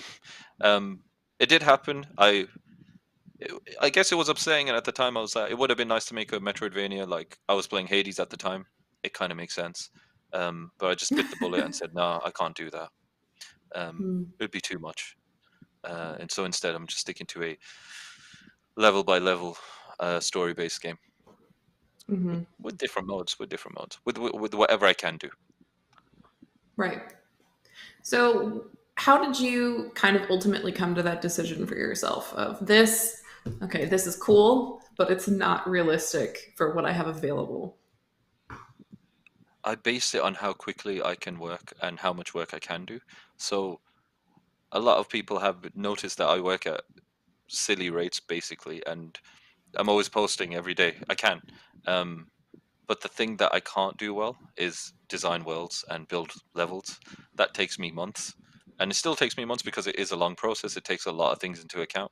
Whereas combat is very small iterations done very quickly. So when I realized that, yeah, it might take me a month to block out a level, and the level will only be like 10 minutes long, I thought, okay, I can't make a Metroidvania game, but I can use smaller levels and make a story-based game. Sometimes I think it's better to like pull back on yourself, and ambitions are there for what I want to do, but I'm not that crazy. You know your limits. Yeah. Knowing your limits is very good. Yeah. Which you do work at a crazy rate as well. I mean, you admitted on here that you completely rebuilt your combat system in a week, right? A week as of today? As a week today, I literally, just before the stream, I was like, oh, I'll add this, and I'll add the last pause combo for the aerial system. I was like, yep, it's done. Now we can just add to it. So it's all ready to go. But perfect. On that topic, I was going to mention though as well, because we do have like one last video that I did take the build away for a while, but now I'm putting another one out. But this one's just a combat update, so everybody will be able to download this after the stream. I'll let everybody go for it. So if we can get that video running, which is 05, yeah. So it just shows you the new hybrid system and all the stuff I've shown you basically.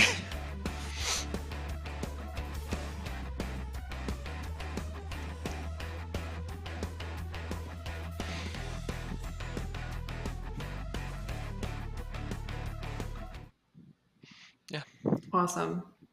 So I'm gonna make. So there we go. That's the big announcement. Go download build version 2 as soon as the stream is over.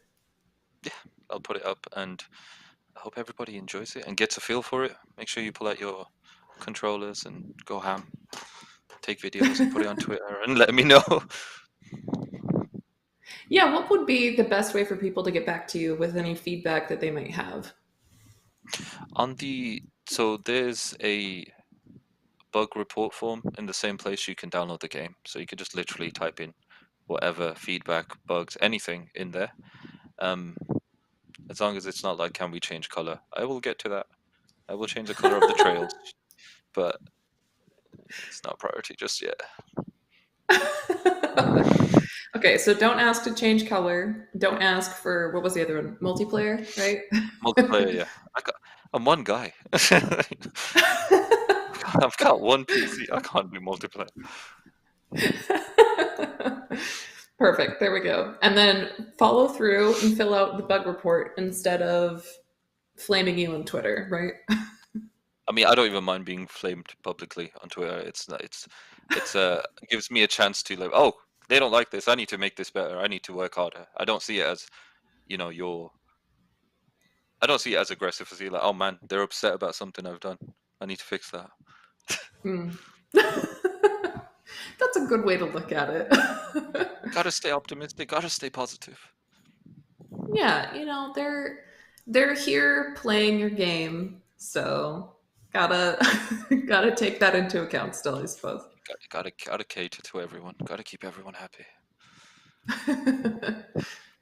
So one of the next questions that we have up here, they're wondering what is the best way to get the perfect hitbox. So this is an odd one because usually the hitboxes are colliding with the actual capsule component. So your sphere trace of your slashes are colliding with the enemy's capsule component. You could thin it out. Technically, I've done that when there are enemies in the air. The radius of the capsule gets really small, so that way when the blade actually connects, when it makes sense that, oh, this is connecting. It's not that you're swinging out here and they're taking damage. It's that you're actually connecting it. Um, I would say probably reducing the size of the trace from your character's sword, so wherever the trace is from the sockets, and the size of the enemy's capsule component. So when they do hit, they're very, very close and accurate. But there could probably be a better method, which I might not know. But that's the one. That's the way I would go about it. Solid advice, I would say. So next question we have is kind of based a little bit more around your education. They're wondering, what did you study in university and for how long, if you don't mind sharing? They're curious I because you don't. said you started this as a learning project. So did you feel ready to start this after you finished? This is deep, but I'll be real and I'll be honest. So I studied game design in university for 3 years, and I got my first. It was great. It was nice. I don't feel like I learnt enough in uni to take on or apply for jobs or in the engine itself. In my opinion, I applied for another job, I had to do a test, and I did the test and realized like, well, I don't have the skills that people require, really, like companies require for a job. But the feedback I got, and this is why I love feedback, and this is why I think it's amazing. The feedback was simply the AI needs more variety. That's all. Like one of the things that stood out to me. And then when I started working in this game, and then the enemy started having variety, that's why it pushed me to think, oh, I want to make a hack and slash game now because I want a variety in enemy. It just stuck with me. Um, I don't. I do believe self-learning is really powerful, but having the education in uni gives you a really good base because you got to start from some base. Right. But just Yeah. keep learning every day. Just keep pushing. Yeah. And I feel like it's kind of a difficult question because obviously when you're building your own project, you're going to have challenges that not other developers would have unless they're building a similar sort of thing as you are. So Yeah, it's kind of one of those things where I feel like you have to actually get in there yourself and get, yeah. hands in on the project so you can learn what you need to for what you want to make. I think experimentation is the best teacher. I put my hands up for that. I think experimenting with the engine, just going ham at it, just seeing how it works. For example, learning sequencer, just see how it works, and then you'll learn things, and you'll watch some videos, and it'll all come together. But watching one video or trying it once, in my opinion, it's not enough for you to learn everything. You need to hammer it out and hammer it out and keep going. Um, and in my own project, there's so many times that I've been like, "This isn't good. You need to learn to accept that. Yo, this isn't good. I need to make it better. I need to learn how to make it better." So it's a constant back and forth in yourself. Yeah, this is deep. It is deep. And I have another deep question as a follow-up. I figured we're here. Let's just stay here. Let's just do it. So how do you balance between, having a normal, healthy life while also working on your project that you're solo developing? Because obviously you have reign over all of your time. So if you want to spend every single waking moment working on this, you could. It just might not be the healthiest thing to do. So this was one of my biggest problems, actually, when I got my job. So I applied for a game studio, I got the job, and I've moved here now. And the thing was, before I started working for this game studio, it was COVID times. I was working on my own project for like 11 to 14 hours a day. I'd wake up at 11 and then go to sleep at like 4 a.m., if that is the right amount. And that was every day. So that's why the progress, I believed like that's a good amount of work just to learn. I spent a lot of time learning. When I got a full-time job and coming into work, doing the normal hours, and then coming back after work, it's a very important, I'd say this is extremely important to balance your time and put your health first. So go to the gym in the morning, for example, then go do your work, then come home and chill, and then just do a few hours of work if you can be bothered that day. Like, as long as you do like one little thing, I believe, every day, and push towards that goal of your own game, I think that's great.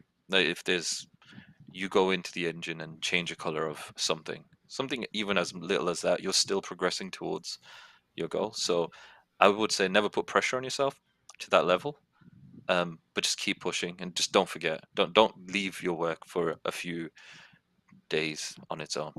It'll miss you. That was deep. It was deep. And it was a good answer though. All right. I will pull us out of the deep topics for just a little bit. So back to, we're just going to be sitting here in tears, having a existential heart to heart. I'm like, well, those animations though. How deep can I get? Yeah, I get it. But actually, those animations though, how are the animations of comboing synced? There's a thing which I've seen a lot of people who have recently gotten animations and put their work out on Twitter, and it's about blending. And blending is a huge thing that generally people should learn about. And there's the montages have built in. I can show you because I've got the engine up. I'll just show you really quickly any animation, just so we have some visuals to it.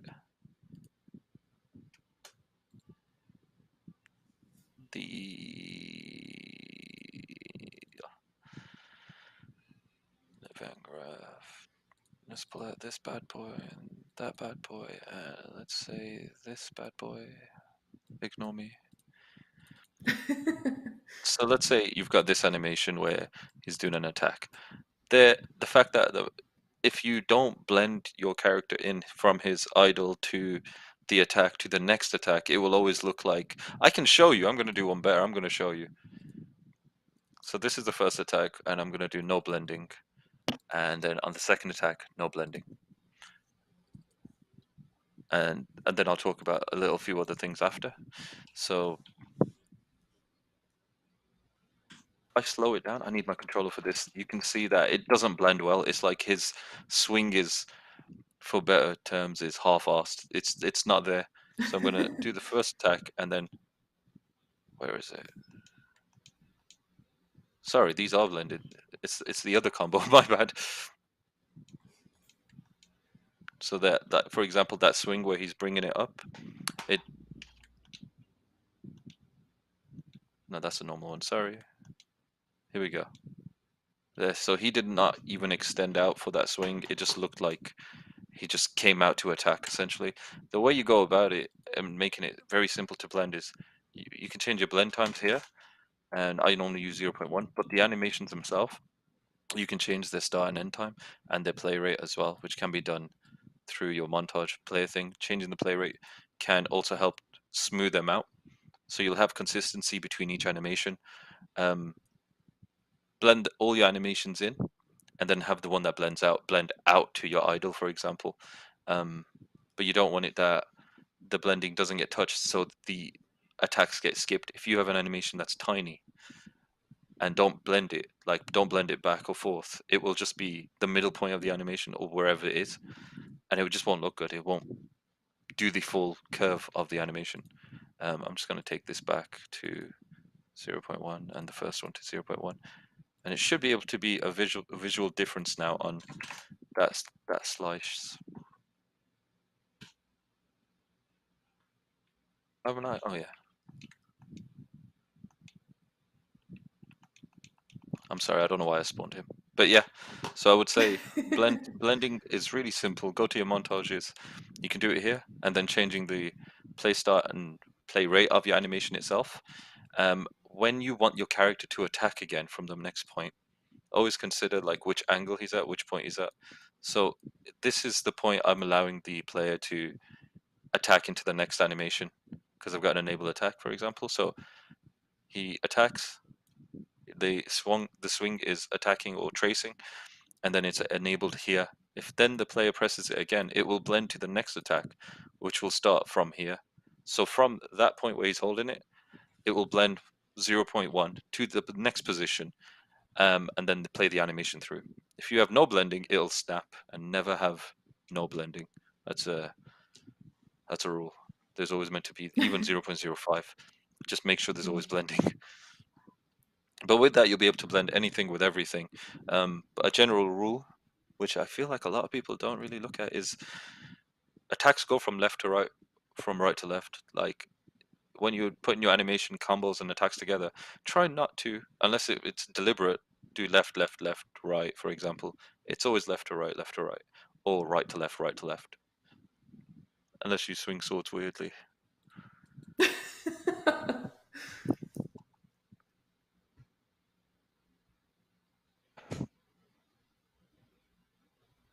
Yeah, I guess who knows? Maybe I swing a sword strange. I've never tried, so I probably do. You should give it a blast, see how it feels. We went combat training with work, and it was hard. I never thought it'd be that simple. It was actually pretty complicated. It's very technical. Yeah. Especially cutlasses. My God, they're amazing. Oh, I can only imagine trying to get the balance of that right, and it's a lot of I'd look like a buffoon. Yeah. It was great. You'll be great. Everybody will be great. Oh, I'm curious. Did that change anything in your combat after you did that? No, it's way too that we did like combat training with certain weapons like swords and shields, sword, spear, and cutlass, but a lot of it was very technical, very real, very grounded. Whereas this one is just way over the top, and the guy's jumping in the air and slashing like airwaves and all sorts. So it didn't change much. What it did change for me, what I did realize was like I need to go through everything, make sure everything goes from left to right, from right to left, left to right. Yeah, and not that. That doesn't make sense. Oh, okay. Yeah, understandable. But I'm confused. I thought this was a realistic game.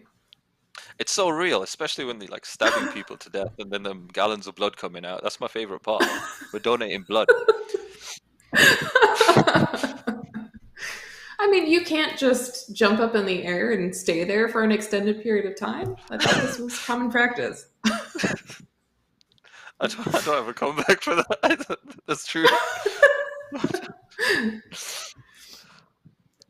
So sticking with the animation thing here, how many of the combat animations use root motion, and do you have any tips, for changing directions with root motion? The chips I have about root motion.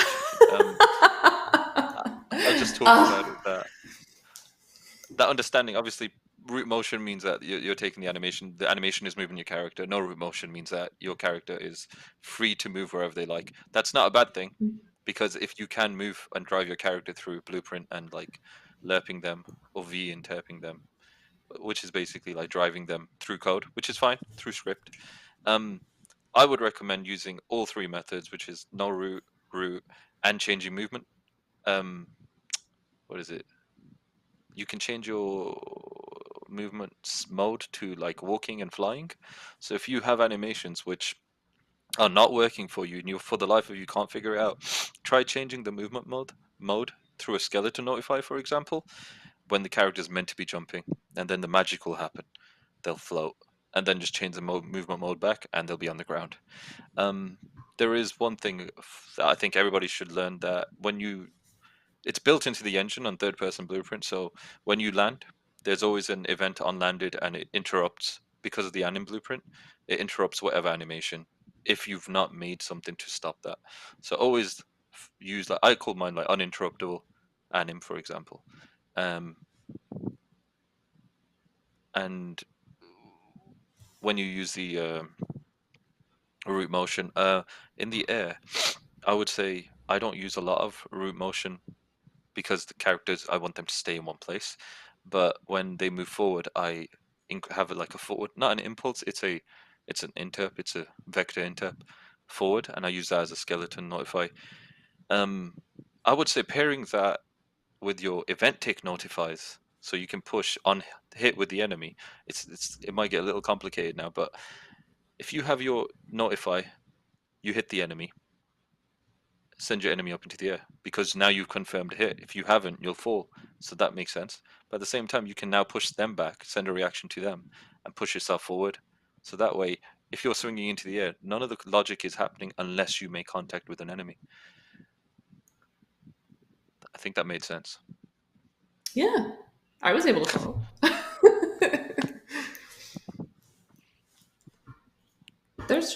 There's so many fantastic little tips and tricks through all of this that are such time savers and help go to, it sounds like a lot of it is to cut out some of the unnecessary middle work and get right to the functional endpoint.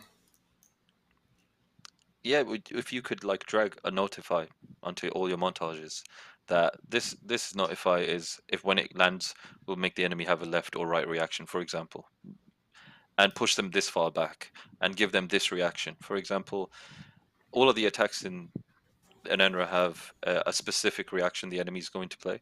So if the attack is like that direction, the enemy will react the according direction. And if it's the other direction, he'll react. But then if it's in the middle, a mid reaction I call it, he gets pushed back a little.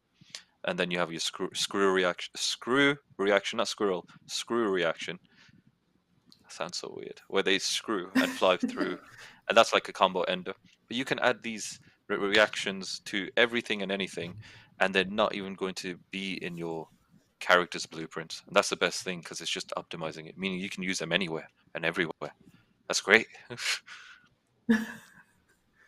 Yeah, really cuts down, like you were saying, just cuts it all down, makes it as efficient as possible. Yeah, 100%. Everybody needs to get on that stuff. Yeah. Optimization, it's key.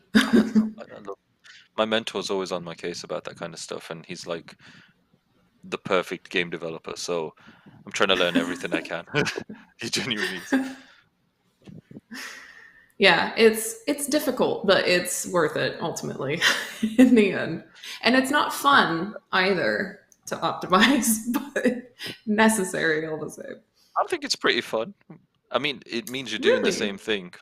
Yeah, I know it means like you're cleaning something, and then it results in the same thing anyway. But it's so much cleaner now, and then you look at it and you're like, oh God, I did that. I love that. I feel like that's a fair point. Oh yeah, I'm on the wrong side here. Everyone else is also saying optimization is fun. I'm sorry. Okay. It's mad satisfying as well. And I know some It people. can There's a be. Reddit for for yeah, for blueprint art. There's a Reddit, and if people haven't seen this, you got to see this. It's mad, where people use blueprint to do like either clean or just like have it absolutely messy, and then they have some people who do art. It's mental, like the amount of stuff that people are doing with the engine. Yeah, it's. I think I know exactly what you're talking about, and I'm having like flashbacks thinking about some of the just random spaghetti that I have seen come out Oh of that my days! Reddit. I've seen some mad spaghetti. We all have. Everybody in Yeah. chat has seen mad spaghetti. It's disgusting. We were all there. I think everybody is there at one point. You have to be that way, just to Yeah. suffer and fix it, and then you appreciate it. How are you gonna learn? Hmm. What doesn't kill you makes you stronger. I'm throwing out mad advice today. F for mad spaghetti in chat. Just- Oh, it's about to autosave. We don't want that. Not that. Don't do that. Um, so there's a couple questions around how you built your scene. Specifically, the city scene is where most of the questions are coming from. So, do you mind just kind of walking us through your process that you went for that? Yeah, of course. The city scene, which is just to clarify, the one where the player can teleport through everything. Just to clarify, I or the think other so. one where it's just yeah, it's going to take a bit of time to load up, as it's a bit of a hefty one. Yeah, no worries. But there is another optimization tip I could give. A lot of people probably don't know it, but if you do, legend. Distance culling, amazing. I mean, how do people not know? I didn't know, and when I found out, my FPS went from like 60 to 80. That sounds bad when I say it, actually. I just 60 is good, I but was gonna say. as soon as it loads. Most people run at 60, so it's still doing okay. Some people believe that we can't even see in 60 frames. Oh, the legends.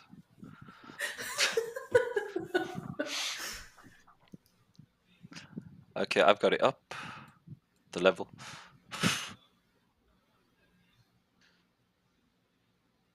So I'm gonna talk about distance culling real quick, just so I can show you. I'm gonna have the FPS on as well.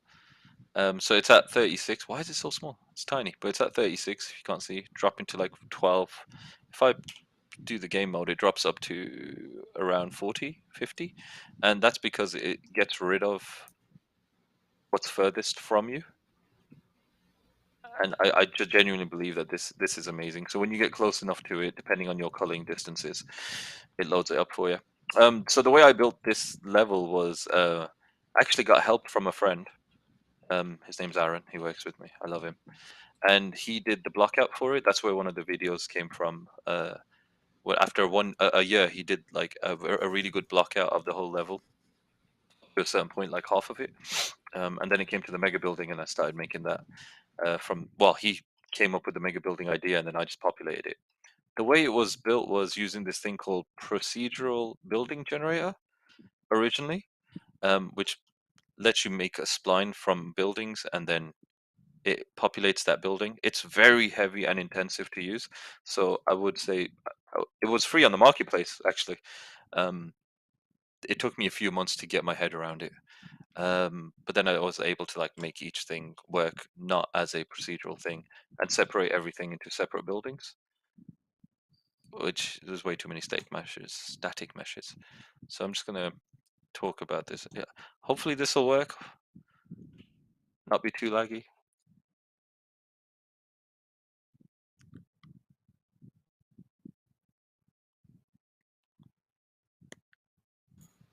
We're at 50 frames, so that seems pretty decent. So the idea was originally that you would be able to head down this. You would have to head down these streets and then follow through. But then I thought, oh, well, we've got rooftops. Why not? Why don't we just use them? So it was like an initial idea for you to be able to teleport everywhere and have like enemies here enemies down on that side too. That's why the teleport points are there. But I also added like a bunch of stuff so you can like run through the city, and these are all pre-designated points so that you can like before you can just get back to it. It's that simple. But also, oops, I've made it so that if you like fall or die, it just spawns you back up. It's very simple. I split it up into I think 4 or 5 parts, and then worked on those in depth. And I filled them up with so much color and so much randomness, and then quickly realized that having that much stuff doesn't actually make it becomes difficult. There's a lot of visual noise. I got a lot of feedback, and I just started stripping out a lot of stuff. I've got that one poster, Sword of Symphony, shout out. Um, uh, it gives some color, but not too much. So I wouldn't say it's bland. It's just less over the top. Mega building took me probably the longest thing to make. And the reason for that is because I thought, oh, now we're going to be fighting indoor. I'm just going to kill these lot. But now we're fighting indoors. Why is my controller? Oh, I'm pressing the wrong buttons. So how would I make the combat system work for something that's literally inside that you can't do the same, like these launches and everything? Like, how would I do that? So I'm gonna try and kill them as quick as I can, but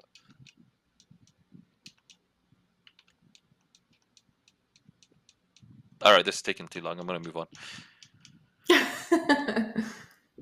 There will be blockers. Your AI are for too example, good. they're just not dying. So in these kind of situations, oh, they're all chasing. They're all chasing.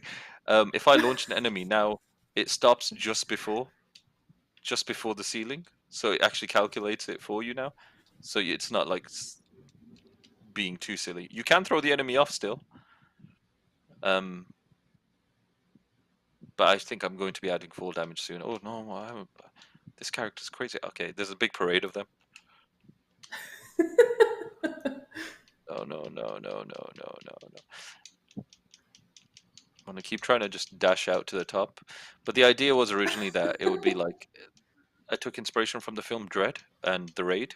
The Raid's my favorite. Where you'd fight up a bunch of floors, and eventually, like there'll be like a minigun on one side, and you'll be able to take cover against these, and they'll be destructible. Oh my god, they're moving from down there.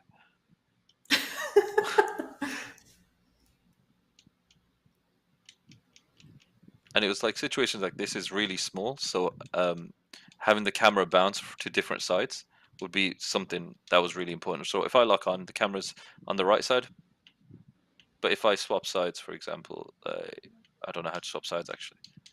The camera will change so that it's on the left shoulder, so like there.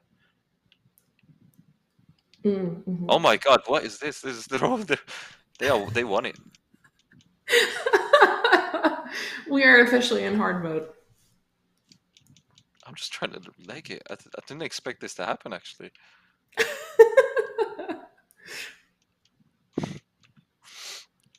Are they still coming? Oh my god.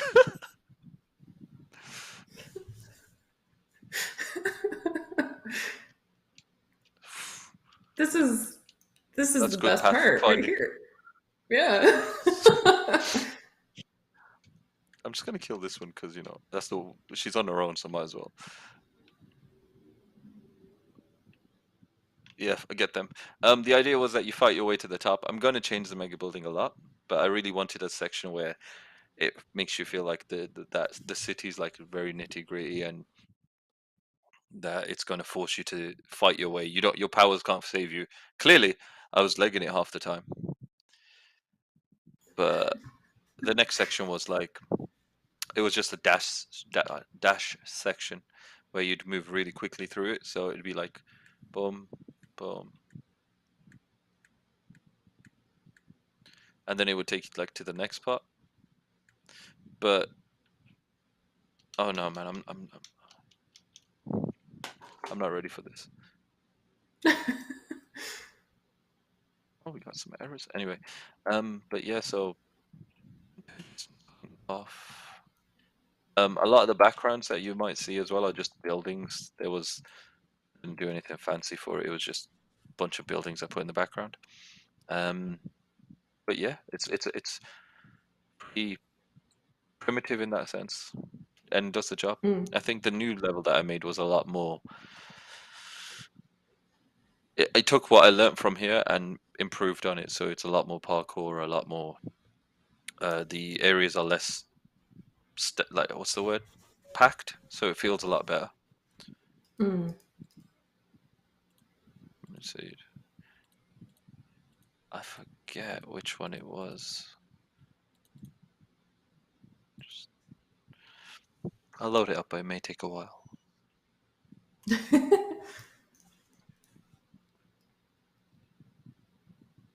It's getting there. Thinking about it. I'm pretty happy with how the this computer works. When I did start solo developing this game, I was running on a 1050 i3 or something, and everything was really slow, really bad. And I was stuck on that up until like the beginning of last year. Yeah, so there's like, I would recommend getting whatever you can as best as you can straight away. Because I was just learning, trying to optimize everything from the get-go. They're actually curious what your computer specs are, if you don't mind sharing. Is there a way I can bring it up? It's a 3060. And it's just, I got to bring up the specs just to know. So let me check for you guys. It's nothing special, sadly. I do want something crazy though.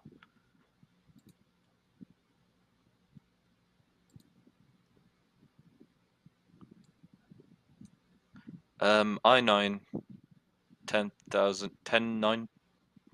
10,900K, if that makes any sense. 32 gig RAM, and just 3060. I think, yeah. I don't know much about PCs. I just make games. So this level is way more optimized. Like, you can actually move. I'm gonna press G anyway. And the idea was, in this one, it's like a skyscraper where the player would move through it, but each little parkour element or parkour area is more detailed, but less packed with noise. So, for example, in the beginning one, you could like jump about and parkour about, and I've labeled everything with red that can be climbed, because Mirror's Edge, everybody's like, honed in on that. They understand it now. You're brought up with it, so red means climb. And these were just for the previous build, but we'll be removing them. So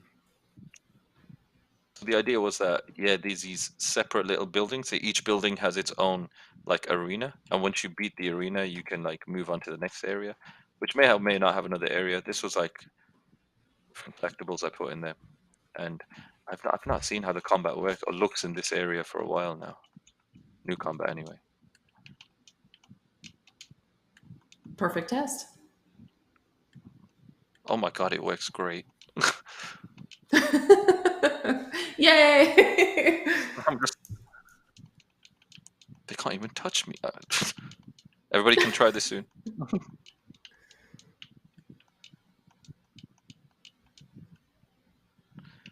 Yeah, so the idea was that a bunch of skyscrapers, you want to be able to move.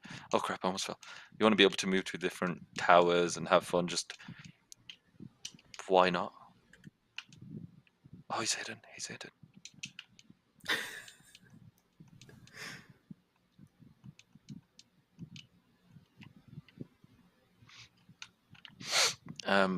Eventually I will have like a wall to stop players moving on, but these are currently just being unlocked when the enemy's dead. So I would be able to move to the next point, but I've got to kill these enemies first.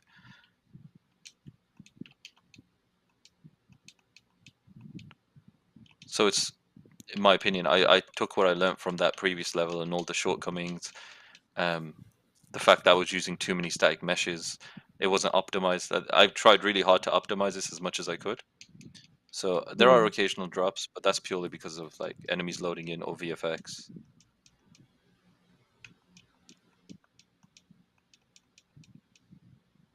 My god, The just combat died. looks great.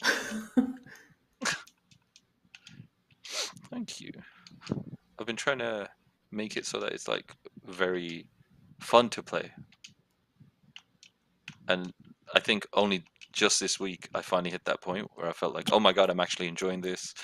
The combat doesn't feel tedious or anything.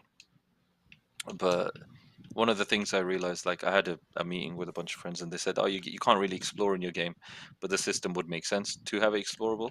So I added all this extra stuff where you could like explore and just have fun doing it. Added obviously in the future I'll add like a bunch of different stuff, like collectibles. Originally it was like a Coke can, but not.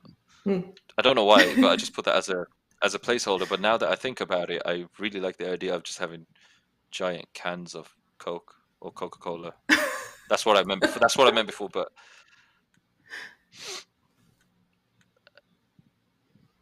make sure you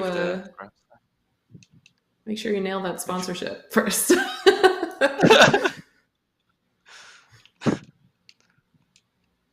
That's true. So yeah, this level seems a little empty at the moment, but the idea was that I want it to be empty. I want the player to be able to, have fun, go nuts, no holds barred, just go for it.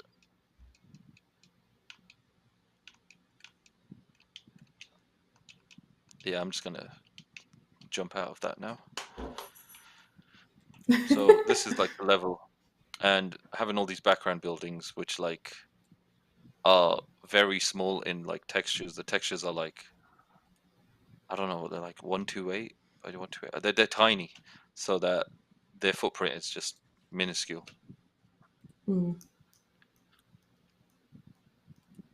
So yeah, that was a long answer great. I gave. I'm sorry. No, it was fantastic. I mean, we got to go through both of your levels. We got to see you live test some of your new combat. We got to watch an absolute parade form. That was a good time. That was a good demo. Yeah. It was a good time. So on that, is there anything else in particular that you would like to tell us about or show us? I think I've shown everything I have available, and the build that as soon as this is over, I'll make it available to everyone. The link will be on my Twitter and everything. Apart from that, no, just thank you for having me. Thank you for everyone watching, and I apologize if I wasn't useful enough. Are you kidding me? There were so many great tips and tricks throughout this that seriously, stuff that I've never heard of or even thought about before. I mean, genuinely, I had never heard of the enemies being on the left and heroes being on the right thing. I don't know. I might be wrong. I feel like that's like actually hitting a lot, and I feel like I'm gonna get a lot of, it can be this, it can be that. I just heard it on YouTube in a video, so I don't know how much of that theory is correct. Well, you know what? It makes sense. It really does. It makes sense, especially if it's consistent. It's just, because then your brain auto connects it, and it makes so much sense. It's one of those things I never would have thought of before until you mentioned it, and now my perception of absolutely everything way, and I've messed up.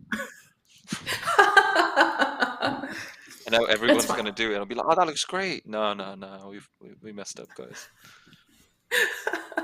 You get to start a new wave. That's what that is. Trendsetter. I think that's everything I have to say. Yeah, perfect. All right. Well, in that case, I want to, first of all, thank you so much for taking the time to speak with us and our community today. Seriously, I mean, that was an incredible showcase. I really enjoyed being able to dive into your project and see all the incredible things that you're doing from the inside. So thank you so much for taking the time to come and speak with us. Seriously. Thank you for having me, and for everybody watching. I appreciate that so much for the opportunity. Yeah, absolutely. Of course. And now I could just somehow coerce you into coming back later when you're ready for full release, and we can go through the whole thing again. Definitely going through those deep conversations once again. Yes, yeah. I'll make sure I have them lined up. Well, because I'm But rewriting the story, I do want it to be deep, like level there 5 deep kind of thing. Yo, there we go. Perfect. So it has to be deep when we come back, and I'll remember that. That was a soft confirm that you will come back. By the that way, was yeah. that's what I took from that. So. But yeah, thank you. And also, thank you everybody who came to watch as well. Seriously, I really appreciate you guys also being here, asking your questions, being part of the conversation. The show wouldn't be what it is without you. So also thank all of you so much for coming. And with that, there's a couple quick announcements, and then I'll let you all get back to your day. But it is Animation Week for Unreal Engine, so make sure that you go back and you check all of the other cool content that has been released this week, going over the newest and greatest in animation techniques, as well as Unreal Fest is coming up soon. Well, in the fall, which is soon. Time is fake. We'll all clap. Yay. Unreal Fest is coming up. It will be taking place in the US, and we are opening the floor for external calls for proposals from studios and companies of all sizes. So if anybody wants to try and sneak their way into Unreal Fest, make sure that you apply through the site that we'll post in the chat right now. And come see us. I'll be there. You can come hang out with me. I get to say hi. It'll be a little meet and greet. Well, not little, but I'm just word vomiting at this point. You get the idea. Come say hi. Don't forget to keep yes, please do. Don't forget to come keep up with us at Unreal Engine on all social media, as well as check out the VOD for this stream and all of our other streams that will be posted on both our Twitch and YouTube channel. And don't forget to come say hi on our forums, where you can get the latest news and also find all of the links associated with today's stream, including the link where you can download the new build that will be released very soon for Anenra, where you can play. And please give your feedback and give all the love and support, because this is such an incredible game, and I am so excited to see where it goes from here. It's available right now. What's up? There we go. Right now. Go get it. All right. But with that, perfect. With that, once again, thank you so much for coming. I really appreciate it. And I will see all the rest of you next week. Bye.